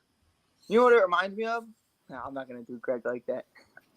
Kansas City Royals, though. Reminds me a lot of the Kansas. They were like, "Oh man, we have a dynasty in the making," and then they were like, "Let's let everybody leave." And it's like, what? Why? Theoretically, though, the comparison that you just gave is exactly how the White Sox should play their games this year. No, yeah, 100%. Go 5 innings and then just turn it over to Joe Kelly, Kimbrel, and Hendricks. Yeah, 100%. We'll just go 5-inning game with our starter, and then we'll just throw our bullpen at you. Good luck. 100%. Crazy. We should be talking about everything today. We wild. 100%, bro. 100%. All right, I'm about to wrap it up because. Hell yeah. Yeah, we about to head on to 3 hours. I'm about to get yelled at. Man, This has been ASAP in the morning. Appreciate y'all being here on behalf of Rob, Mike, Greg, Amon, and Dustin. It has been your boy Pride. We'll be back here tomorrow morning, 10 Eastern, 9 Central in the morning. Until then, y'all know what to do. Be safe. Brady's back, baby.